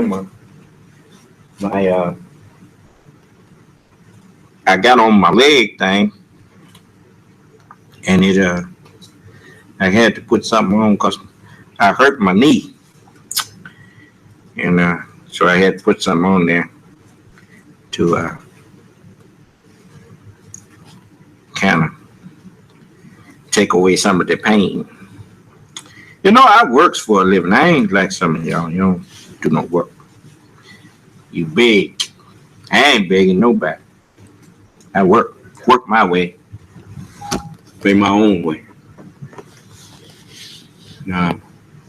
So I could just, you know, I make things where it wasn't no light. I can make light come out of. I just thought about Old Man River. I thought I'd show you that. And, you know, that's what brothers used to say. Man, your old man is rough. And I said, yeah, he is. That ocean is much rougher than that river. You ain't never seen no tsunami on no river. Is that right? Yeah, I know that's right. They flood. But when that ocean flood, boy, you got a problem. Is that right? The old man is rough, eh? Yeah. So, I see how I know how to make you agree with me. Now, you heard the messenger say, if you think you know Allah, Allah is the truth. If you think you know Allah better than me, come get up here and let me question you. Excuse me, sir. Yes. Yeah, someone here to ask a question. Mm-hmm. His name is Nino Bello. And he says, a few people told me that this man is able to tell people what the Bible and Quran means. Can I ask him something? Yes, bro. That makes all the sense in the world. If he wants to know, I mean, anybody can stand up and say something. What is it? What's his name? Nino Bello. Yes, Nino. And his first question is Surah 1886. Talk to me in English. Don't say sir. We're not Arabs. He says some say the Quran is scientifically wrong. No. Some things in it need interpretation. But you know, the Holy Quran, chapter 18 and what verse? 86. Verse 86.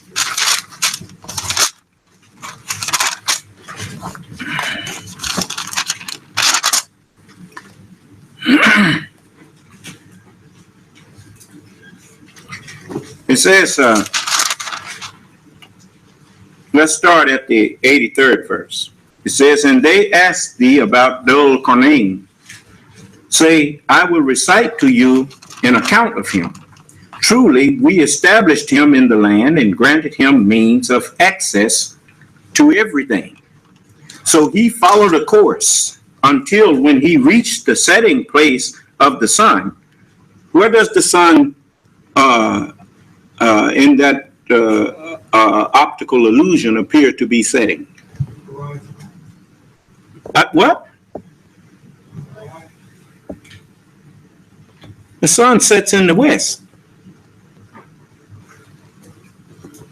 It says, until when he reached the setting place of the sun, he found it going down into a black sea, and found by it a people.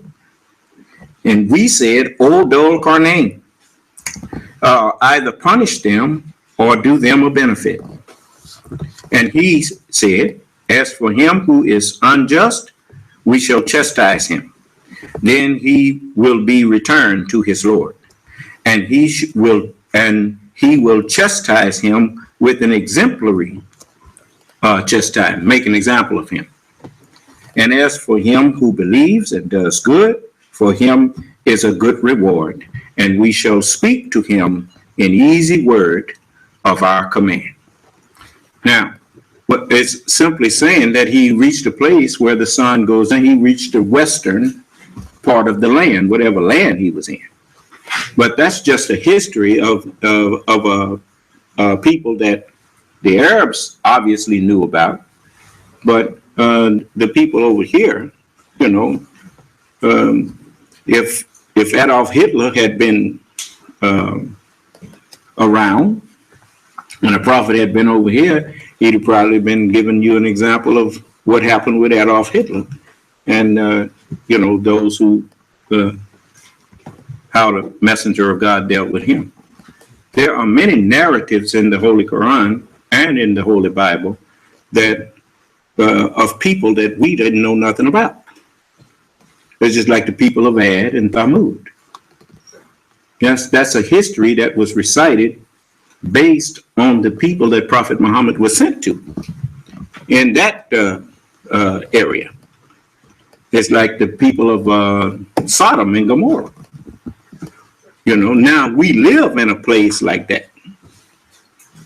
You see? And so, what was his point? What was the point of you asking me that?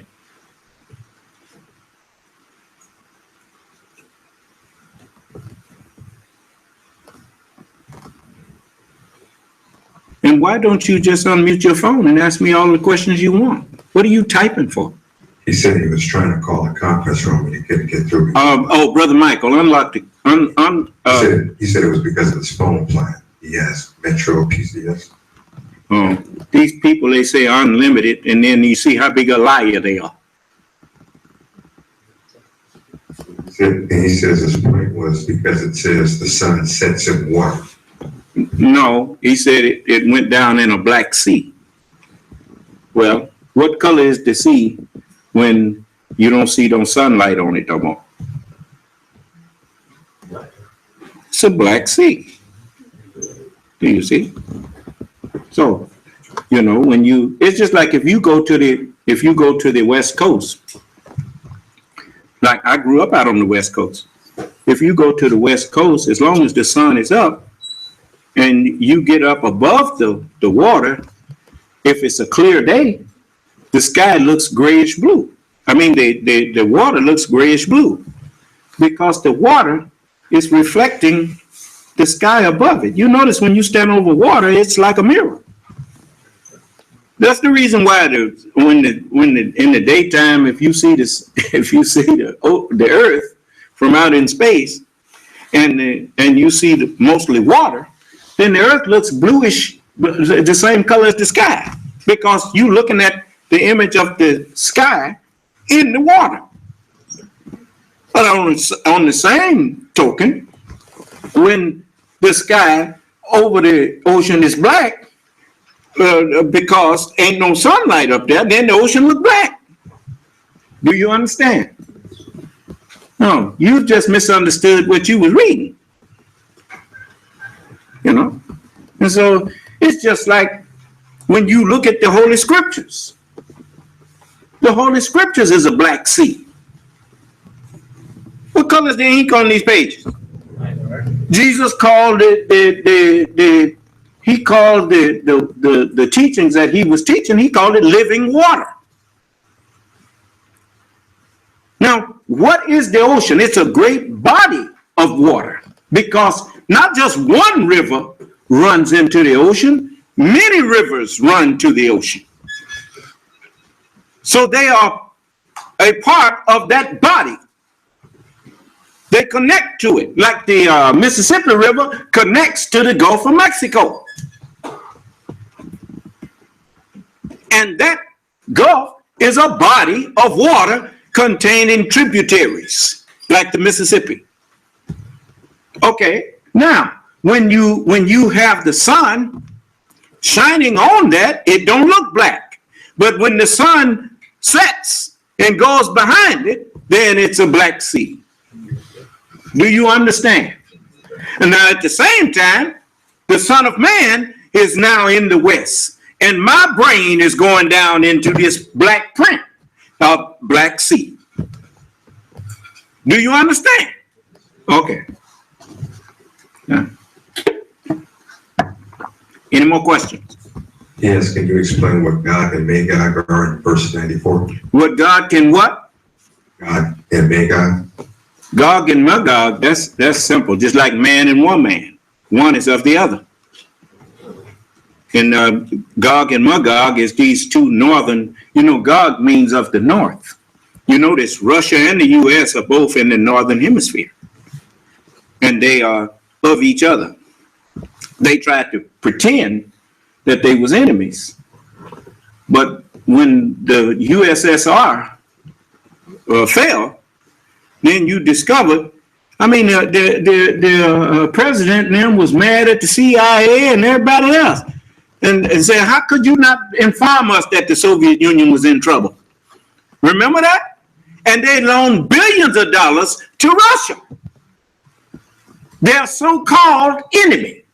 Yeah. And you and I were so stupid that we didn't think that, wait a minute. Why is it every time one of them have a nuclear weapon, the other one got one? They was collaborating some kind of way. But that's the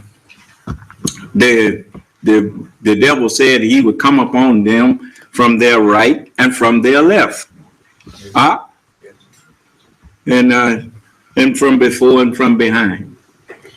So you see, if you wasn't in America's capitalist camp, you was in Russia's what they call the communist camp. And the world was broke up into two big camps: communism and democracy, capitalism.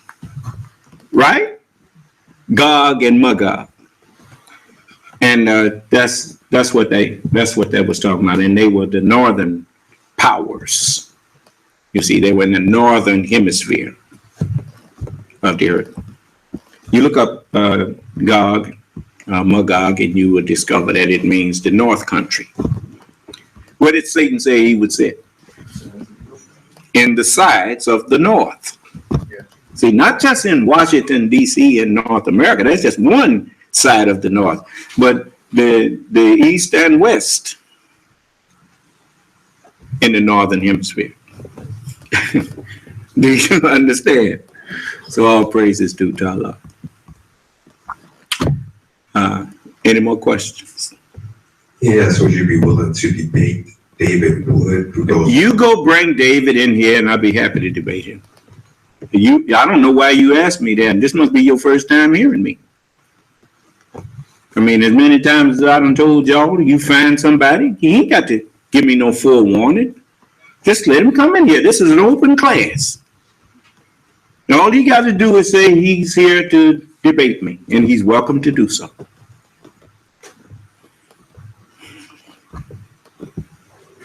Now, anything else?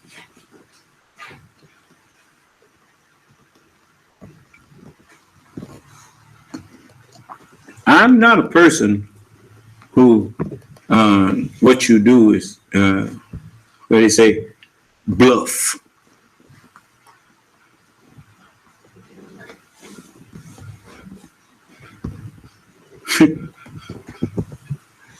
I'm what I claim to be. You see?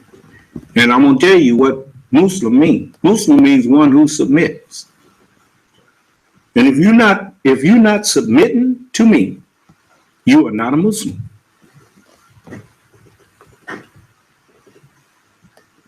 Anybody else you submitting to and following, you are not Muslim.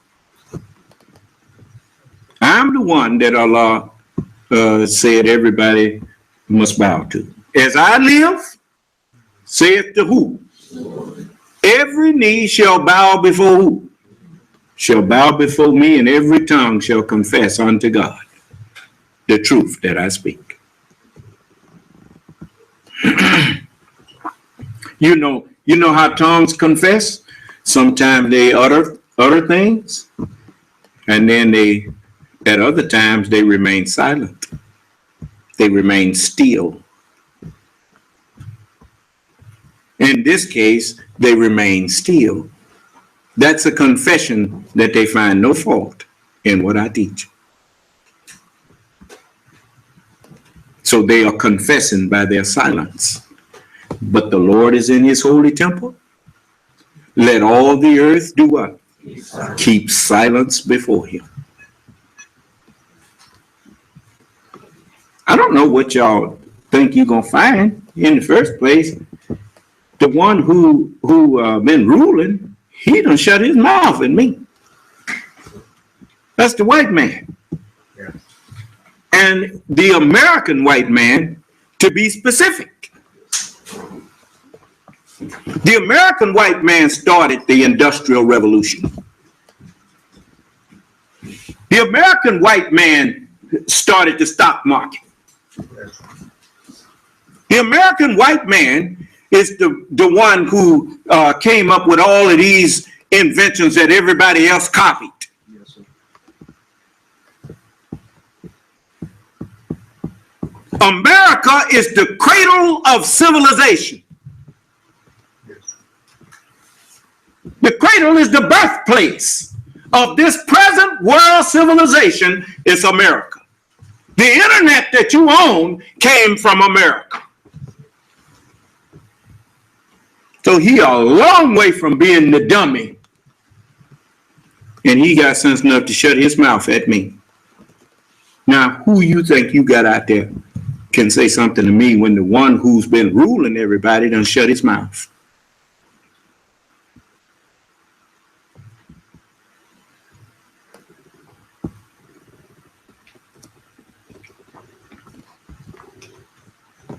I guess you ain't as smart as you think you are, huh?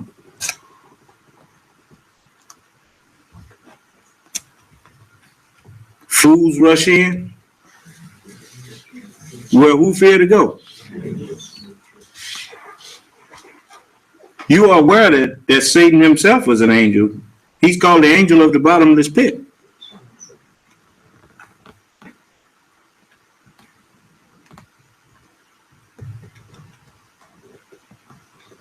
He's receiving what he was promised. Respite and change.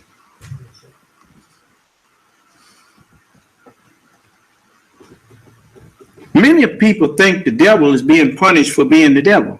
No, the devil ain't being punished for being the devil.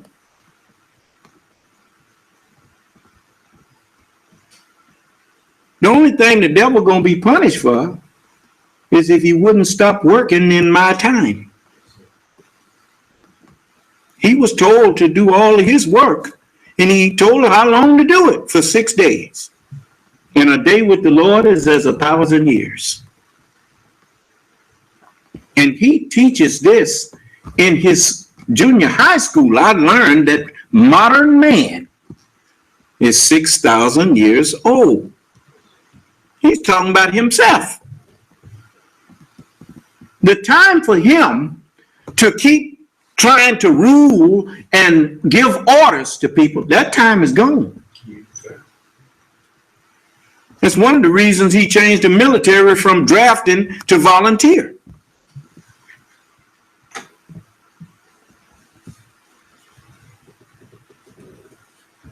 Now, ain't no sense in you thinking that I'm saying something that's new.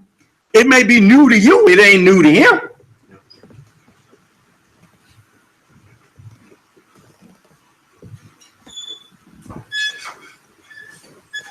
So he's been what God made him.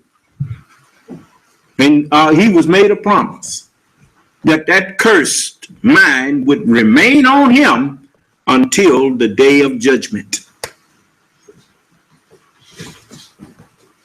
What you think? Let me show you here. You go and get whoever you want. And if I stop right now, you wouldn't know where to take it up. You go to the 15th chapter of the Holy Quran.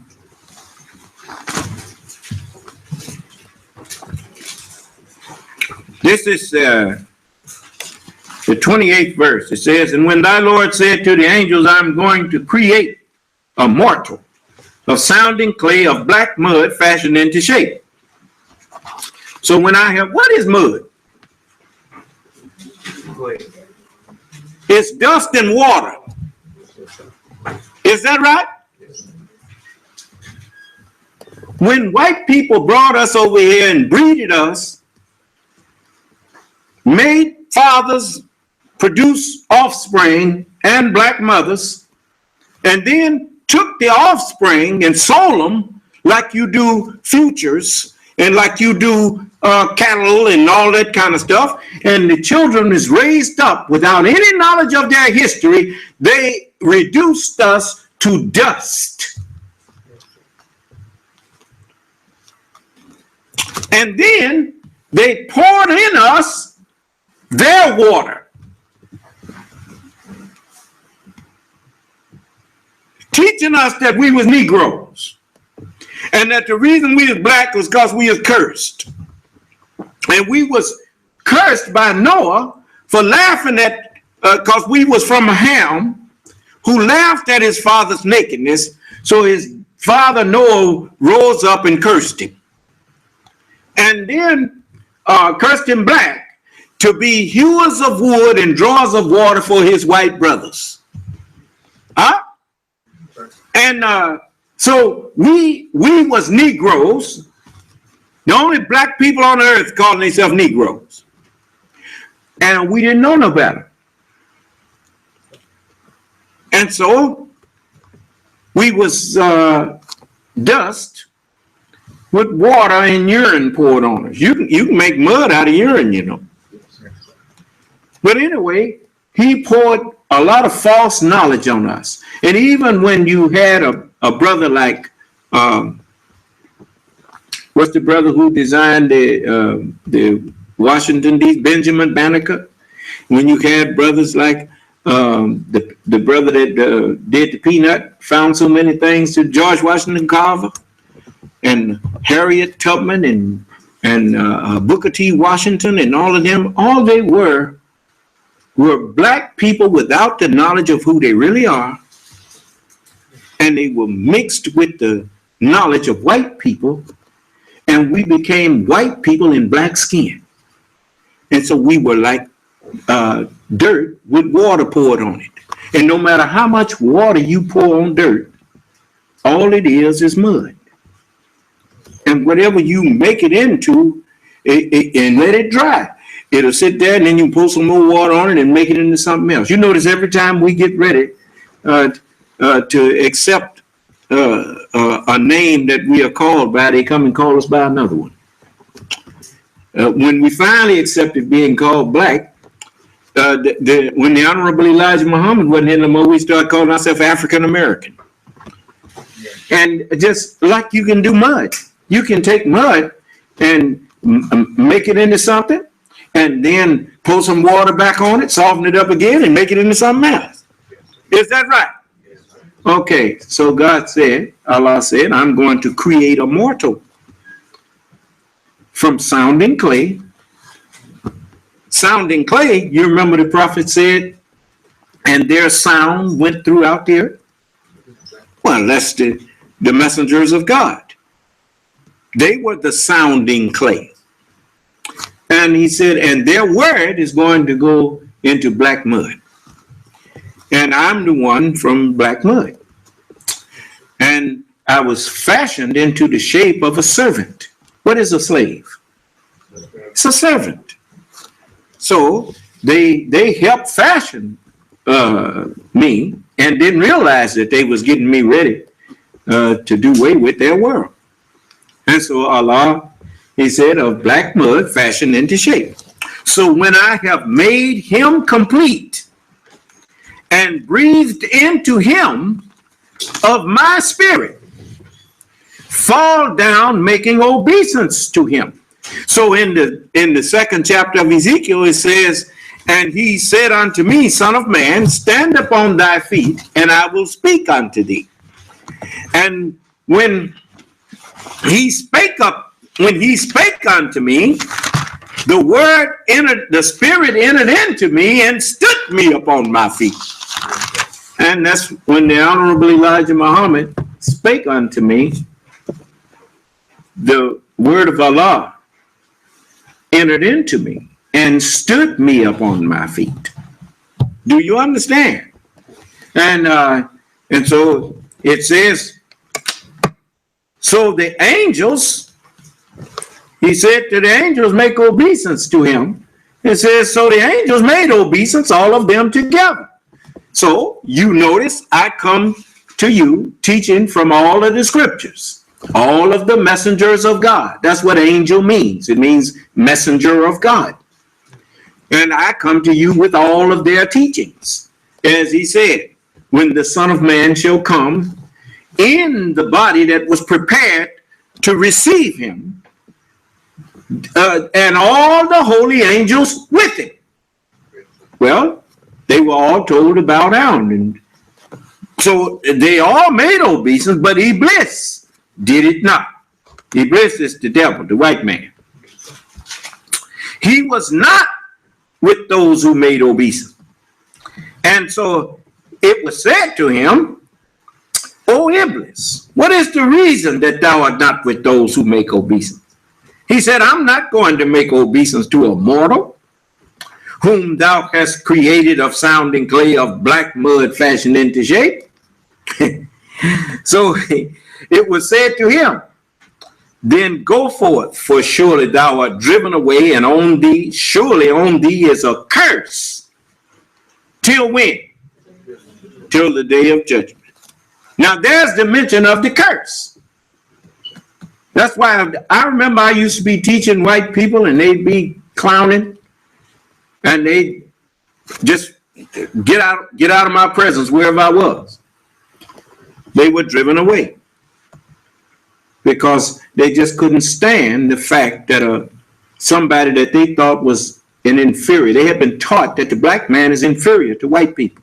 That's the lie that they were told. Well, their daddies wasn't going to tell them that we was their fathers. So they've been living a lie. But now the truth has come. And so we no longer, as Elijah did his job. He said, I will send you Elijah the prophet before the coming of the great and dreadful day of the Lord, and he shall turn the hearts of the fathers to their children, and the hearts of the children to their fathers. What is that to say? That's not the best way to say it. But when you turn, you change direction. The way we looked at white people was as though that we was their children. But the Honorable Elijah Muhammad changed that. He changed the way that the fathers looked at the children. I don't look at Japanese or Chinese or white people as no superior to me. I look at them as what they are, our children. Let one come in here and tell me that where he came from if he didn't come from us. All of them are Semitic people. I said all people on the earth are Semitic people except the black man.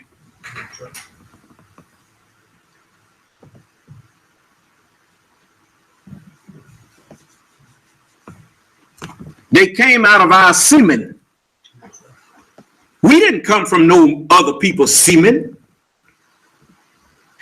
The black man is the only self-created man on the earth.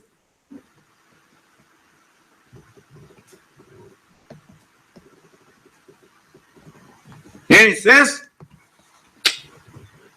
On thee is a curse. Until when? And so this is the day of judgment. And the Son of Man came to seek and to save that which was lost. The son of perdition was lost, without hope of salvation. And he was mad ever since, because he thought that at the end of 6,000 years, all of them were going to be destroyed. And so he'd been trying to get ready for the final war that he thought he was going to wage against God. And in the first place, that's a fool's errand in the first place. He made a song about it, to dream the impossible dream, to fight the unbeatable foe, to bear with unbearable sorrow. He bared 400 years of stuff that he put on us that he could not have dared and would not have dared allowed to be put on him.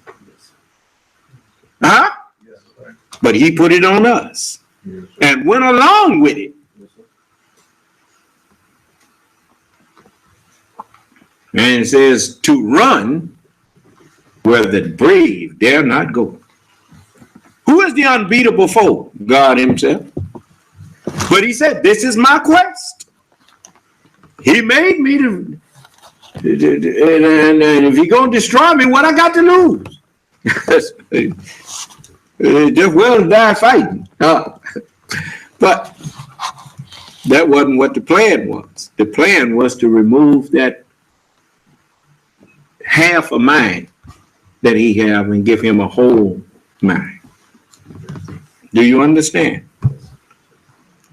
And so the book says in the what is this, the 20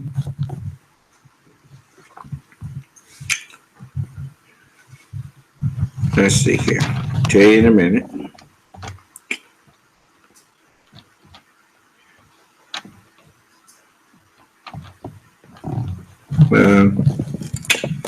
Just give me a minute, I'll find it in a minute.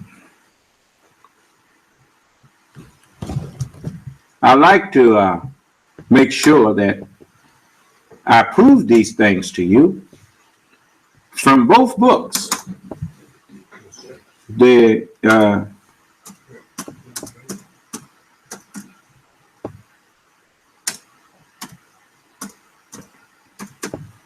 Because the Holy Quran is just a reminder of the Holy Bible. In the 22nd chapter of the book of Revelation, it says, and he showed me a pure river of water of life. Remember, Jesus said, the words that I speak unto you, they are spirit, and they are what? They are life.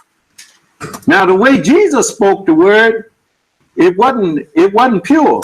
It was wine. You know what happened when you drink too much wine? What happened? You get drunk, huh?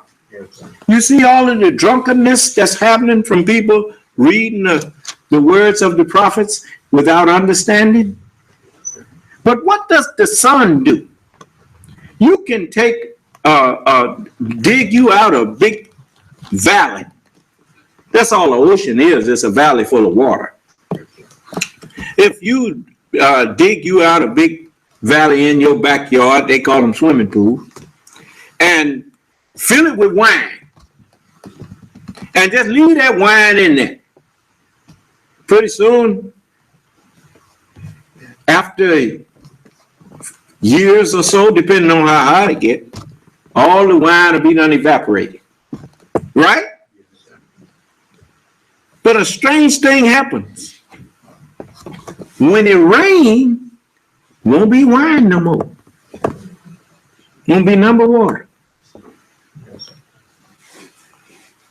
Jesus turned water, the spiritual truth of God, into wine. The Son of Man turns wine back into water. Do you understand? And so, as the book says, just a moment.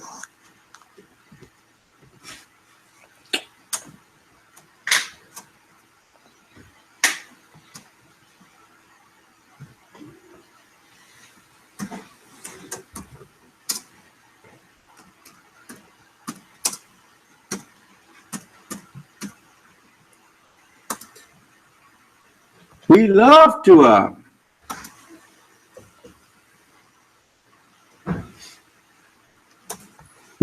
to make things plain for you.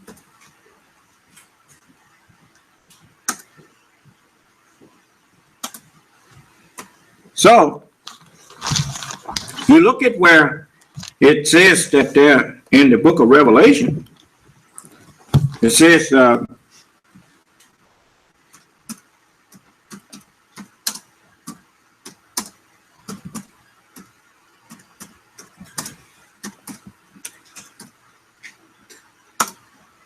now I can't teach you like these other people been doing, put my own spin on the word of God. That's not how you teach God's word.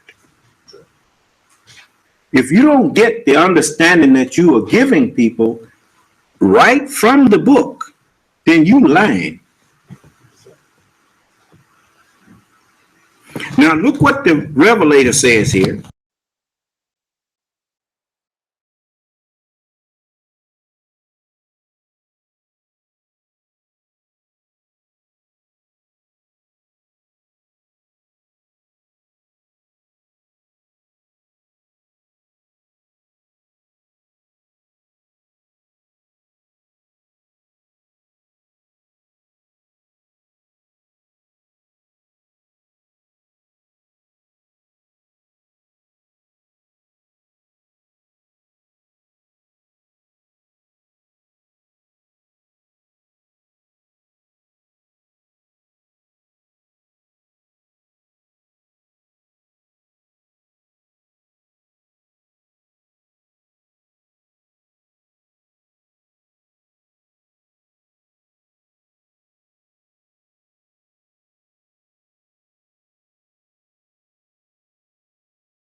Did nobody make you come in here? So, remember now, Jesus, he gave you a statement. He said in the 7th chapter of John and the 37th and 38th verse. It says, in the last day, that great day of the feast, Jesus stood and cried, saying, if any man thirst, let him come unto me and drink. He that believeth on me, as the scripture hath said, out of his belly shall flow rivers of living water. Now go back to Revelation, and he showed me a pure river of water of life, clear as crystal. Am I making things clear as crystal? Hey, we say, am I crystal clear? Huh? Then it says, proceeding out of the throne of God, out of the brain of the Lord. Know ye that the Lord, he is who? Proceeding out of the throne of God and of who? The Lamb. In the midst of the street of it, and on either side of the river, was there the tree of life, which bare 12 manner of fruits.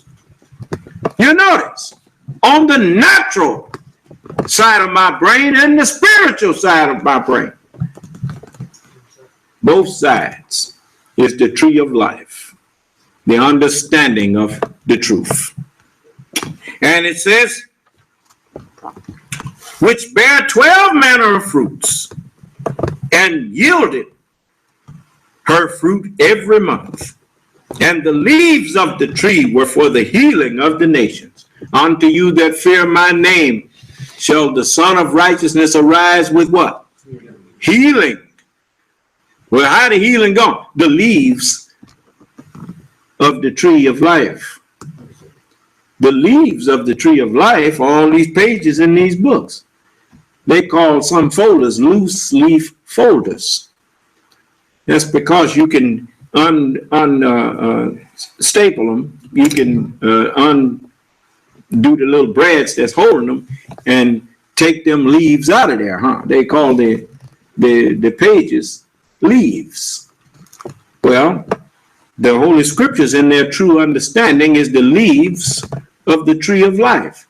And that's the right thing to call them, because they are what's left of Jesus. They are what's left of Moses. They are the leaves. Do you understand? And then it says, and there shall be no more curse. On thee is a curse till the day of judgment. And there shall be no more curse. Huh? So you see, white folks ain't dumb. They got sense enough to know what side they bread buttered on. That's why they ain't coming in here acting a fool with me.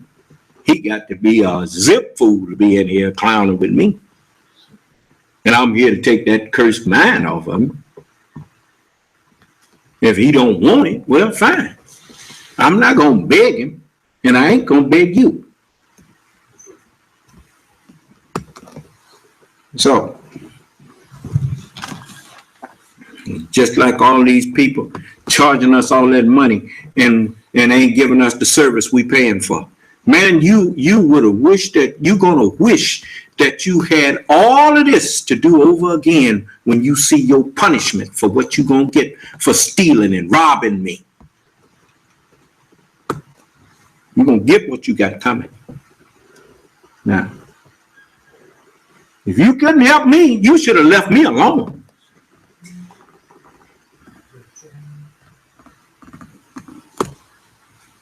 Oh.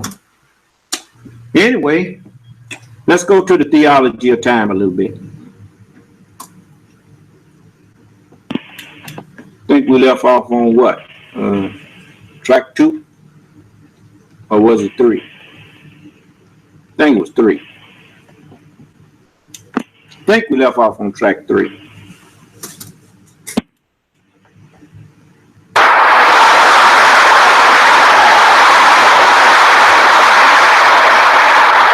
We don't expect you at the door thinking that your gun will go off and kill me. We just want to let you know the fact of the time that the weapons of the devil will not be used. If I wasn't teaching, you wouldn't know if that was true or not. But when you see me standing up teaching, you see me verifying that he told you the truth. Because I don't search nobody before they come in my meeting. What is that to tell you? We ain't scared your gun gonna go off and kill me. No, sir. You come in there with one if you want, or maybe Allah will make you take it out and shoot yourself in the head. As a lesson and an example for what you get for trying to murder his people. He didn't want to come try to do it to their Lord.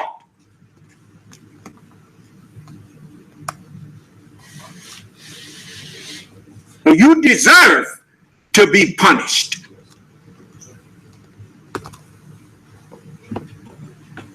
No more using the devil's weapon to kill the righteous of God.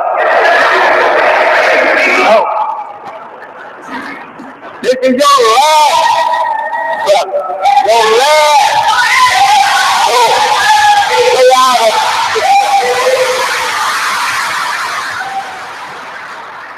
I'm not here to show off.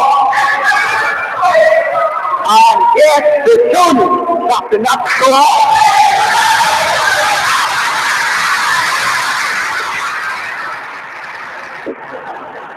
There are secrets of the time been kept from the black man of America so long that he himself don't believe in God.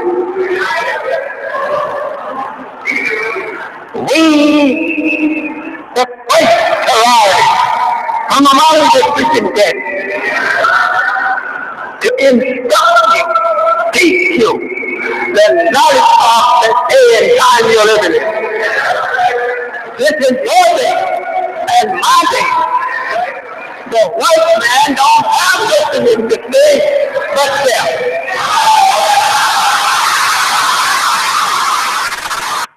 That means misunderstanding. The man that wanders out of the way of understanding in this, the Sabbath day, that's all y'all got, is misunderstanding. All these false religious doctrines that you have, nothing but they are based on misunderstanding. You don't have nothing but death. As it's written, there's by one man sin entered into the world, and death by sin. So death has been passed upon all men. And as in Adam all died, in Christ shall all be made alive. That's what's written. This is the day, since everybody has been spiritually dead, it's rightly called the day of resurrection. I am the resurrection and the life. It's me. So we heard this one already. Let me see if we got through the whole thing.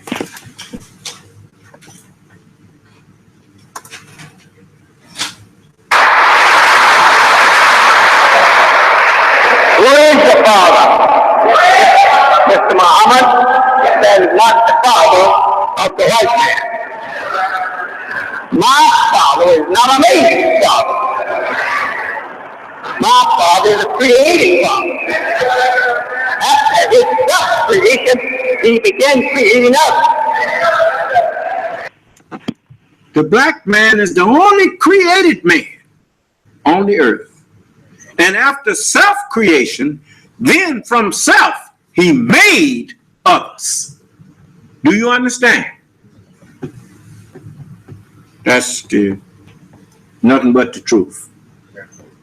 He is able to produce out of nothing something. What do you see me do? Something that you didn't see nothing in. Just like when the man was talking about a black sea. He didn't have no understanding of that at all. Because he took it literally. But even in the literal sense, for the rising and setting of the sun is an optical illusion. But at the same time, as the sun went down, we went down into slavery in the West, into a black abyss, a black sea of knowledge. We were lied to. A sea of darkness. Called us Negroes, and we was identifying ourselves based on lies.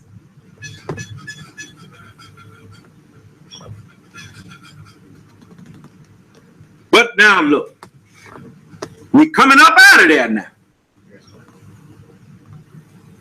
Thanks to the light of truth. Unto you that fear my name shall the Son of Righteousness do what? Arise up out of darkness. Huh? And I'm bringing you out of darkness into the my marvelous light of understanding. That's right. And that's written.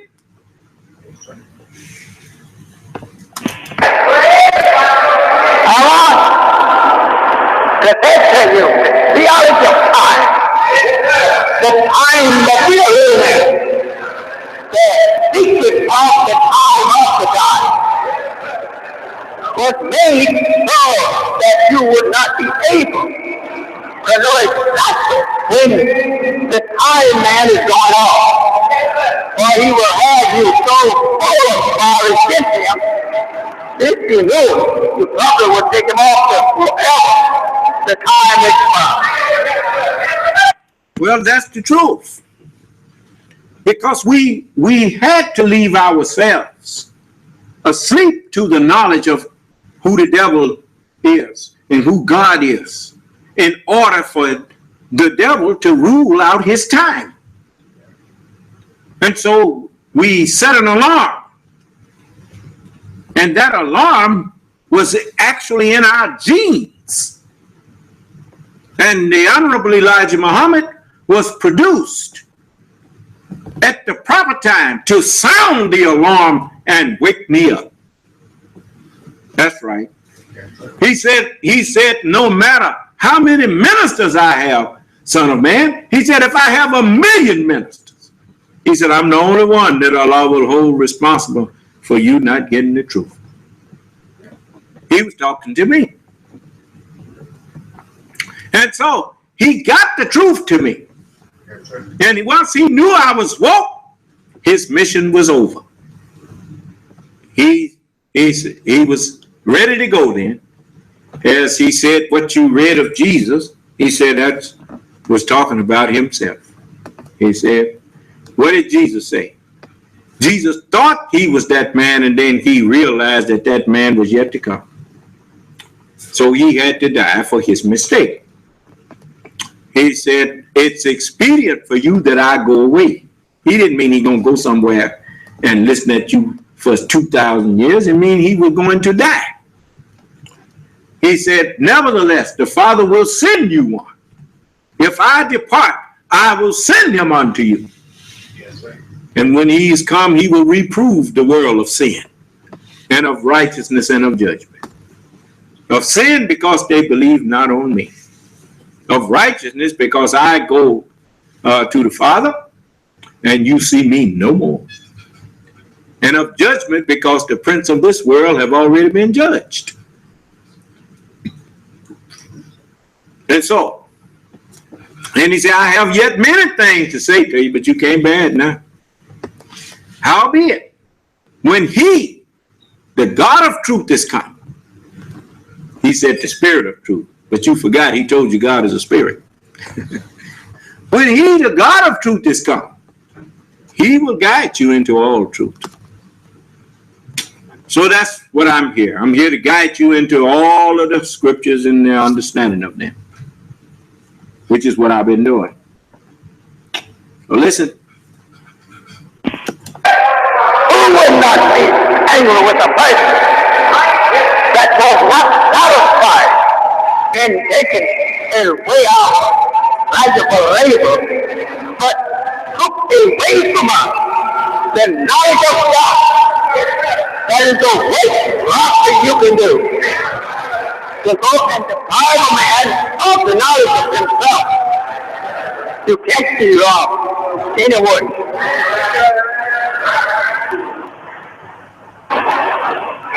I'm not so powerfully late.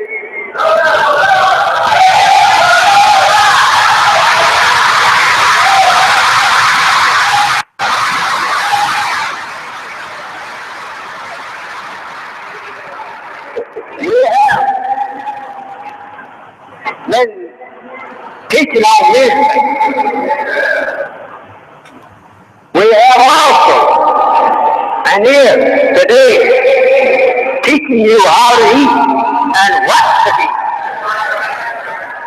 How to eat to live. Why? Because it takes eating to live. You can't live without eating. But you must know what to eat and when to eat. Oh, Doctor, I'm not after you. I know you still want to make a few more nickels. But let's all move around to a more healthy corner. All of our food that is prepared by Satan is for death of us. How to eat good. Number one, we must learn. To prove that point, you remember when all the food was rocking around, was you go to the market and you find that he was putting trans fat into all of the food. He knew it was unhealthy for you when he started doing it. Then why did he do it? Because he was a murderer from the beginning. Yes, sir.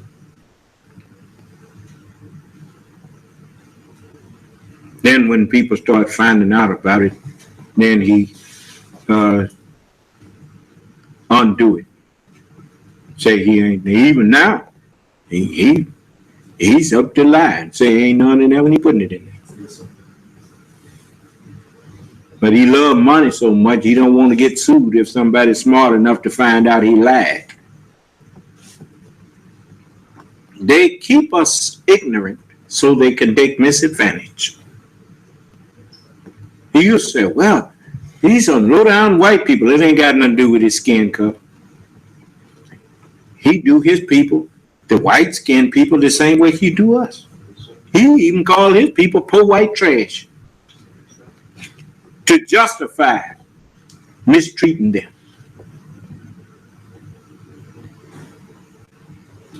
Because he's just the devil. The devil. I didn't say a devil. And I'm offering him a chance to get out of that mind. If he don't take it, pretty soon the offer is going to be withdrawn, and we're going to show him why we are God. There ain't a thing he can do about it.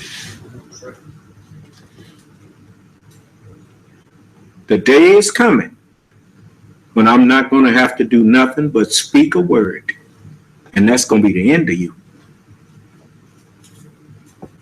But at that day, I will be on remote control, like your autoimmune system. It just kick in, and that'll be that. The right kind of food. Second, we must know what time to partake of this food. And then after we correct these errors that we have been making in food, we will start living. God cannot prolong our lives unless we obey him in what to put in our mouth. Because what we put in our mouth keeps us here, and the thing takes us away. You said, well, Mr. Muhammad, you get sick. Yes, I get sick. Maybe sick now. But it's not because of Muhammad. People say that he's sick. No, he's well aware of his calling. How can I fulfill the scripture if I don't suffer like you?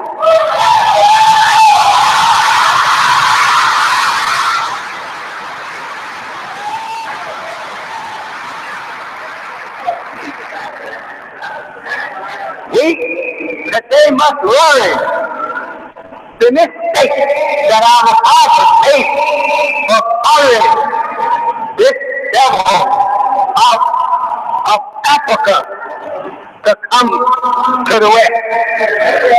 But it was for a good purpose. We learned something of following an enemy to his kingdom. Enemy was made to rule for a limited time. Not forever, but for a limited time. That God wanted us to get a thorough knowledge of the enemy and then make that the most wisest and the best people to use to build the kingdom of heaven, as they call it, on earth.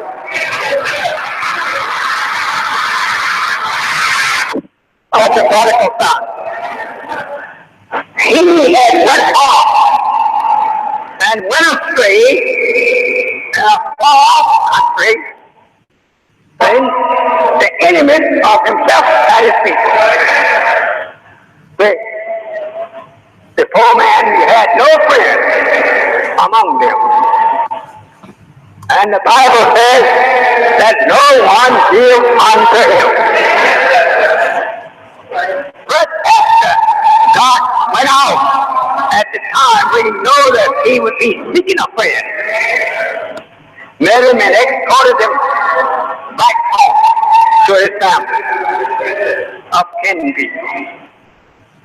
Do you know that this man was without the knowledge of self and the knowledge of the people that he had been serving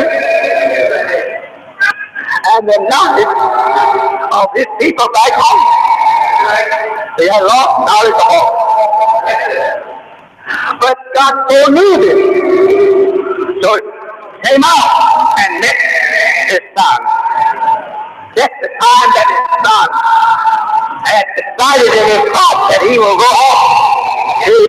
Now I want you to remember, if you don't think that God foreknew, then what is this that's written? The Son of Man, as Moses lifted up the serpent in the wilderness, even so must the Son of Man be lifted up. Lifted up from what? From death, from spiritual death. I was one who didn't have the knowledge of who I am or who the black people are. I too was walking around calling myself Negro and trying to live like white people. I was dead. But at the time when black pride was coming into us, the Honorable Elijah Muhammad, he had worked. Look, the man had been teaching 30-something years. In the 60s, it had been 30-something years that he had been teaching, and we was finally starting to say, I'm black and proud. And so I remember he had stopped getting up teaching for a while. And he started letting the teachings that he had, like it rained. And after a while, it stopped raining. Is that right? As the book says that Elijah shut up to heaven. And it didn't open back up until he prayed for it to open back up. Remember that? And so the Honorable Elijah Muhammad let the teachings that he had been teaching, he let those little clouds walking around with water that he had drawn up and put in them, he let them keep on teaching. And once he got up and he said, I don't come out very often to speak because I'm forbidden to do so until the proper hour. He told them that. He knew it was time for me.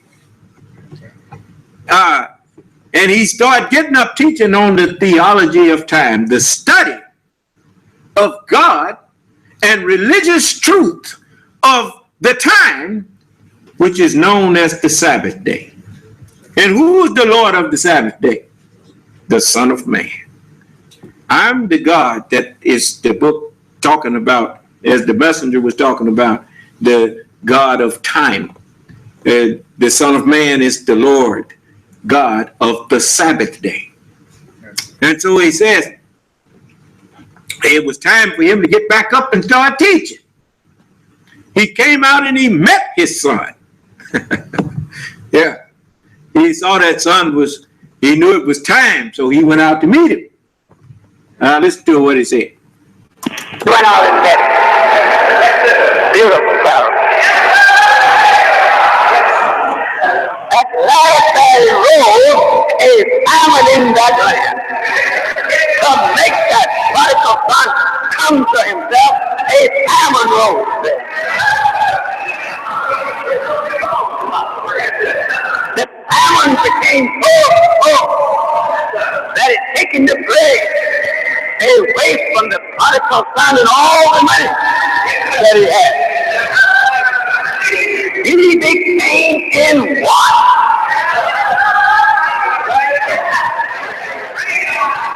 Yeah, we like to talk about this. Yeah, I bear witness I became in want of a friend, want to not have to walk around scared all the time. Man, I was a nervous wreck. I got ran to the messenger. I was in terrible shape. Had been living in a world that I just didn't seem to fit in. He got me right on time. And because the first thing happened, it is like he said, on the true believer, they shall not fear nor grieve. First thing happened when I accepted his teachings is I stopped being afraid every time I heard a loud pop or something. I noticed that I wasn't afraid no more. I said, man, this is it here. And I bore witness that on a true believer, they shall not fear, nor shall they grieve. Well, that's true. To show you where you are. He became in one. And the wife broke on him so hard that he began to take over his own home, looking around himself, being half-heated, getting fed off his horn, and he didn't lean off of nothing.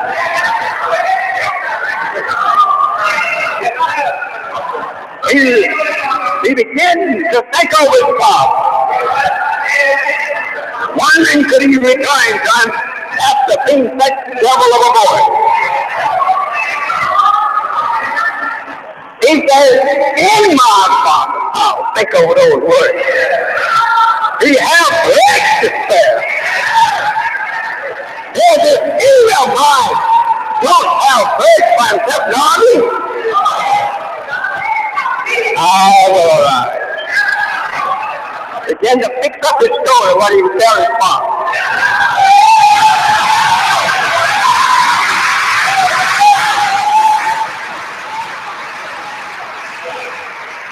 He says that say unto him, I'm not worthy.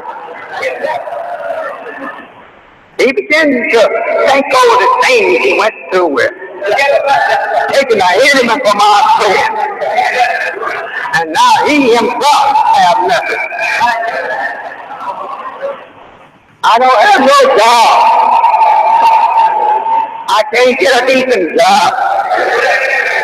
He want to give me a job feeding off. I'm not supposed to be around her. And my father, his family's coming. And I feel I got to get around for 50 now that I should not take. But yes, that's all. I got to get out of here. God, I don't want you to recognize me as a son of yours. You're too great for that. I will insult the whole house. For I have lived among strangers.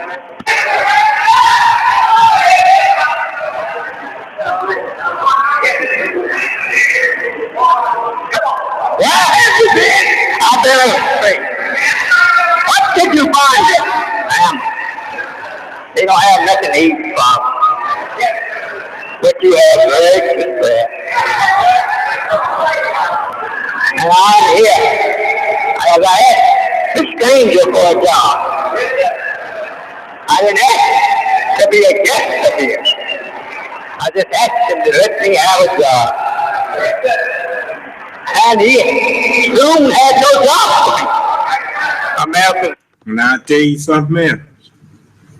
When they see a black man trying to go in business and make a job for himself,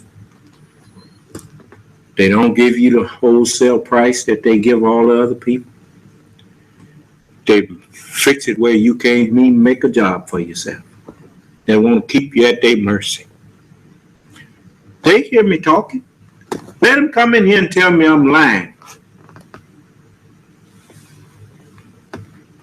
Then after they done discouraged you from trying to go in business because you don't want the headache because you're trying to figure out how all these other people is in business, and some of them the same business you in, but they seem to be doing fine and can even hire people. You can't hardly, with what you have to pay wholesale, you can't hardly make any kind of profit. And you be trying to figure out how is everybody else able to do it. I tell you how. They done fixed it where the deck is rigged against you and me. They done rigged the game. They done agreed to not let you go in business. Price it so you can't go in business. Oh yeah. I know how it go. You're going to wish you hadn't did us like that. Will not be able to give you a job. You are the non-American. You are not the white man's kin. Nor are you his friend. Regardless of how you claim that you are his friend and will do good by him, you can't do it by me. You know why? Because to do good by him, you have to do evil. He don't want to be your friend if you won't sell no pig to your people. If you open up a liquor store, you can be his friend then, you doing what he say do. But if you don't sell poison, if you don't want to sell things that's unhelpful to your people, you can't be his friend. You notice, the more stuff that you see in a loaf of bread, the cheaper it is. You go and read all the stuff that's in the stuff you eating, and you pretty soon say, well, look, where's the real food that's in here? I see all these chemicals. And you got people, man, so many people sick. They got stations, dialysis stations, making money by killing people. He hear me talking. And he know I'm telling the truth. I warn you and I warn you and I warn you. I saw at the beginning of my mission what's going to happen to you who reject me. You're going to be walking around and you can't even blink your eyes. That's what's coming. When I first saw that happen to you, I felt sorry for all of you. That's because I didn't know what I was looking at.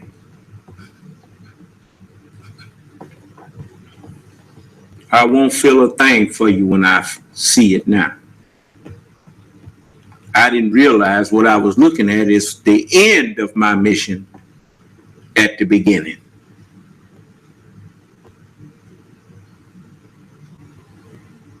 See how tough you be talking when you walking around here, can't blink your eyes and can't even think a thought. I'll see how tough you are then.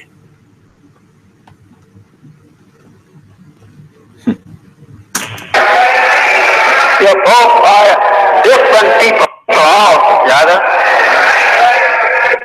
He can't be your friend, nor can you be his friend. That's because he got a different mind. He don't want to be righteous. Most of the people that's listening to me ain't interested in being righteous. They're interested in money. You ain't talking about some money as far as they're concerned. You ain't talking about nothing. If the shoe fit, then let's wear it.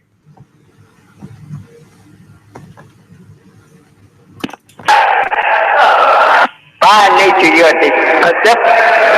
As the Holy One says in the 30, that You are created by the nature. That nature which calls you to righteousness. And the devil is created by nature which calls him to oppose. Yeah. Look at what we do. We pay. And we pay large sums of money for our internet service. And they ain't gave us our true service yet.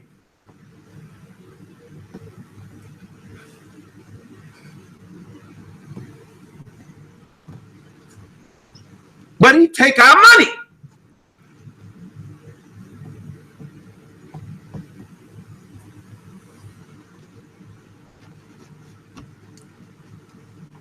You wait until you have to answer for it.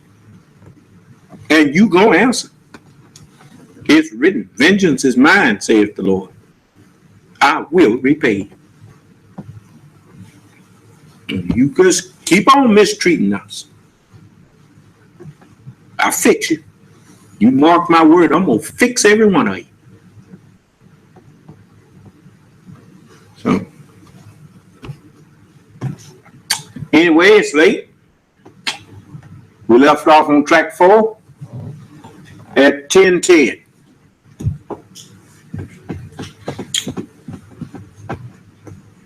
And do anybody have something they want to ask me before I let you go? You see, ain't nobody came in here claiming to know more than me. The messenger said, if you think you know a lot better than me, come on in here and let me question you.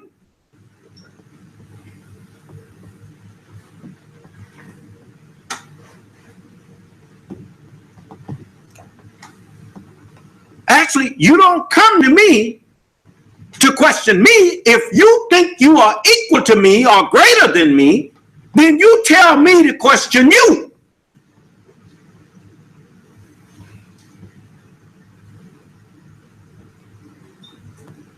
Because I done set up the class. I set up a class. You ain't set up nothing.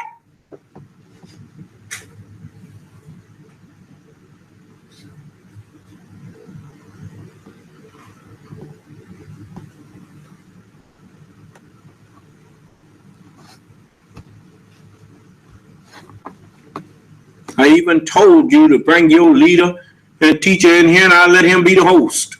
And he can tell me when I can speak.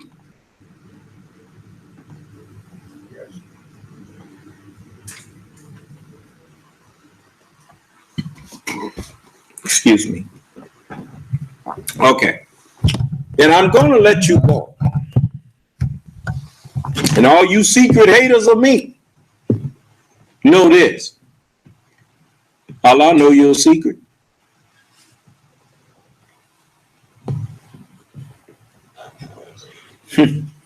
So it ain't no secret from everybody. From the one who counts, it's not a secret. He know your heart. He know your secrets, and he lets me know how to see it. So anyway. Sir, you have one question. Yes. Nino Bellum says, what did Jesus mean when he told the other man on the cross, today you will be with me in paradise? That is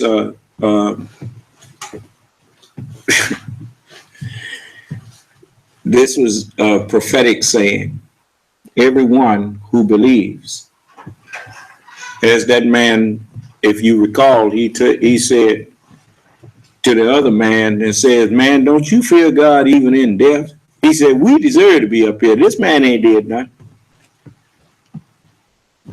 The man was honest. And he was ready to pay for his crime, whatever it was. He said he was guilty.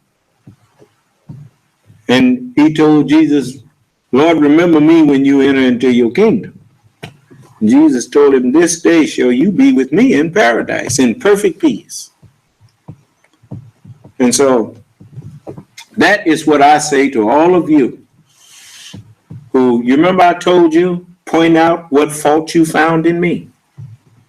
Since you always coming in here all hostile, I'm still waiting on you to point out what fault you found in me.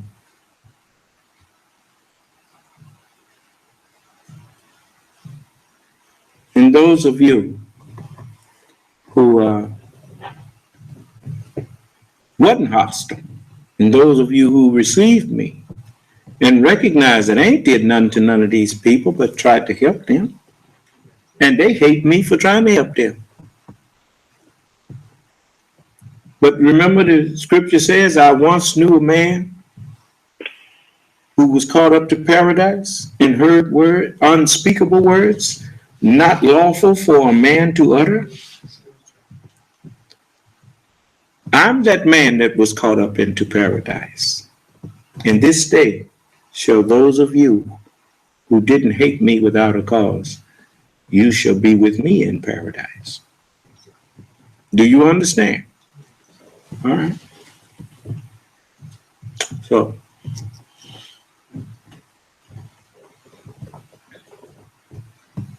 here you have people that try to, this world is filled with so many foolish people. That people who don't know the answer to questions call themselves giving you a test.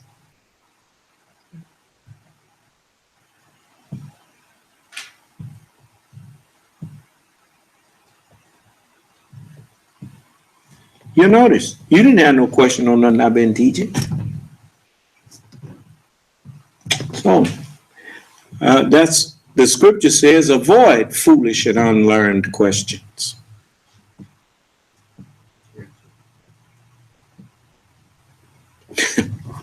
Anyway, I'm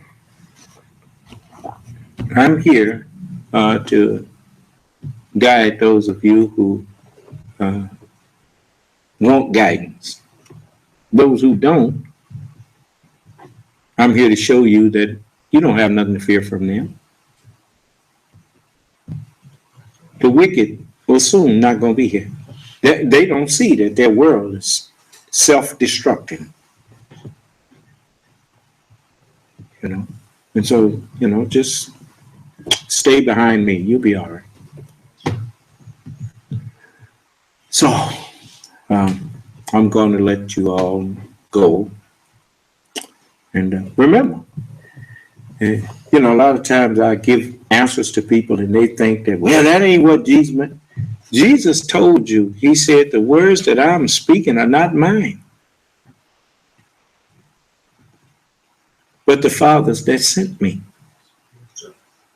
Who was told to eat up the book? And speak with what words? It wasn't even them talking. It's me. As you did it to the least of these, my brethren, that was me.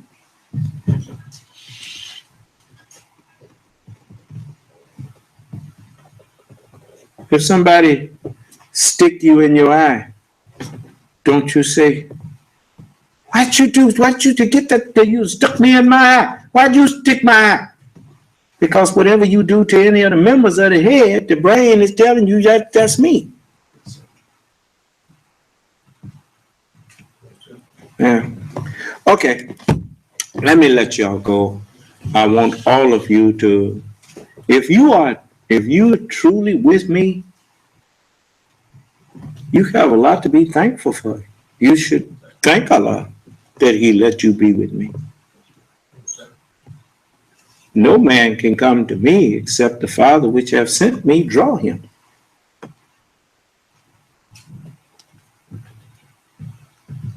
Am I clear?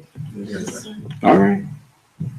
And we left off at 10:10 on track 4. May Allah bless us all and keep us safe and in our right minds. May Allah's Assalamu alaikum. This session is no longer being recorded. Your conference recording has been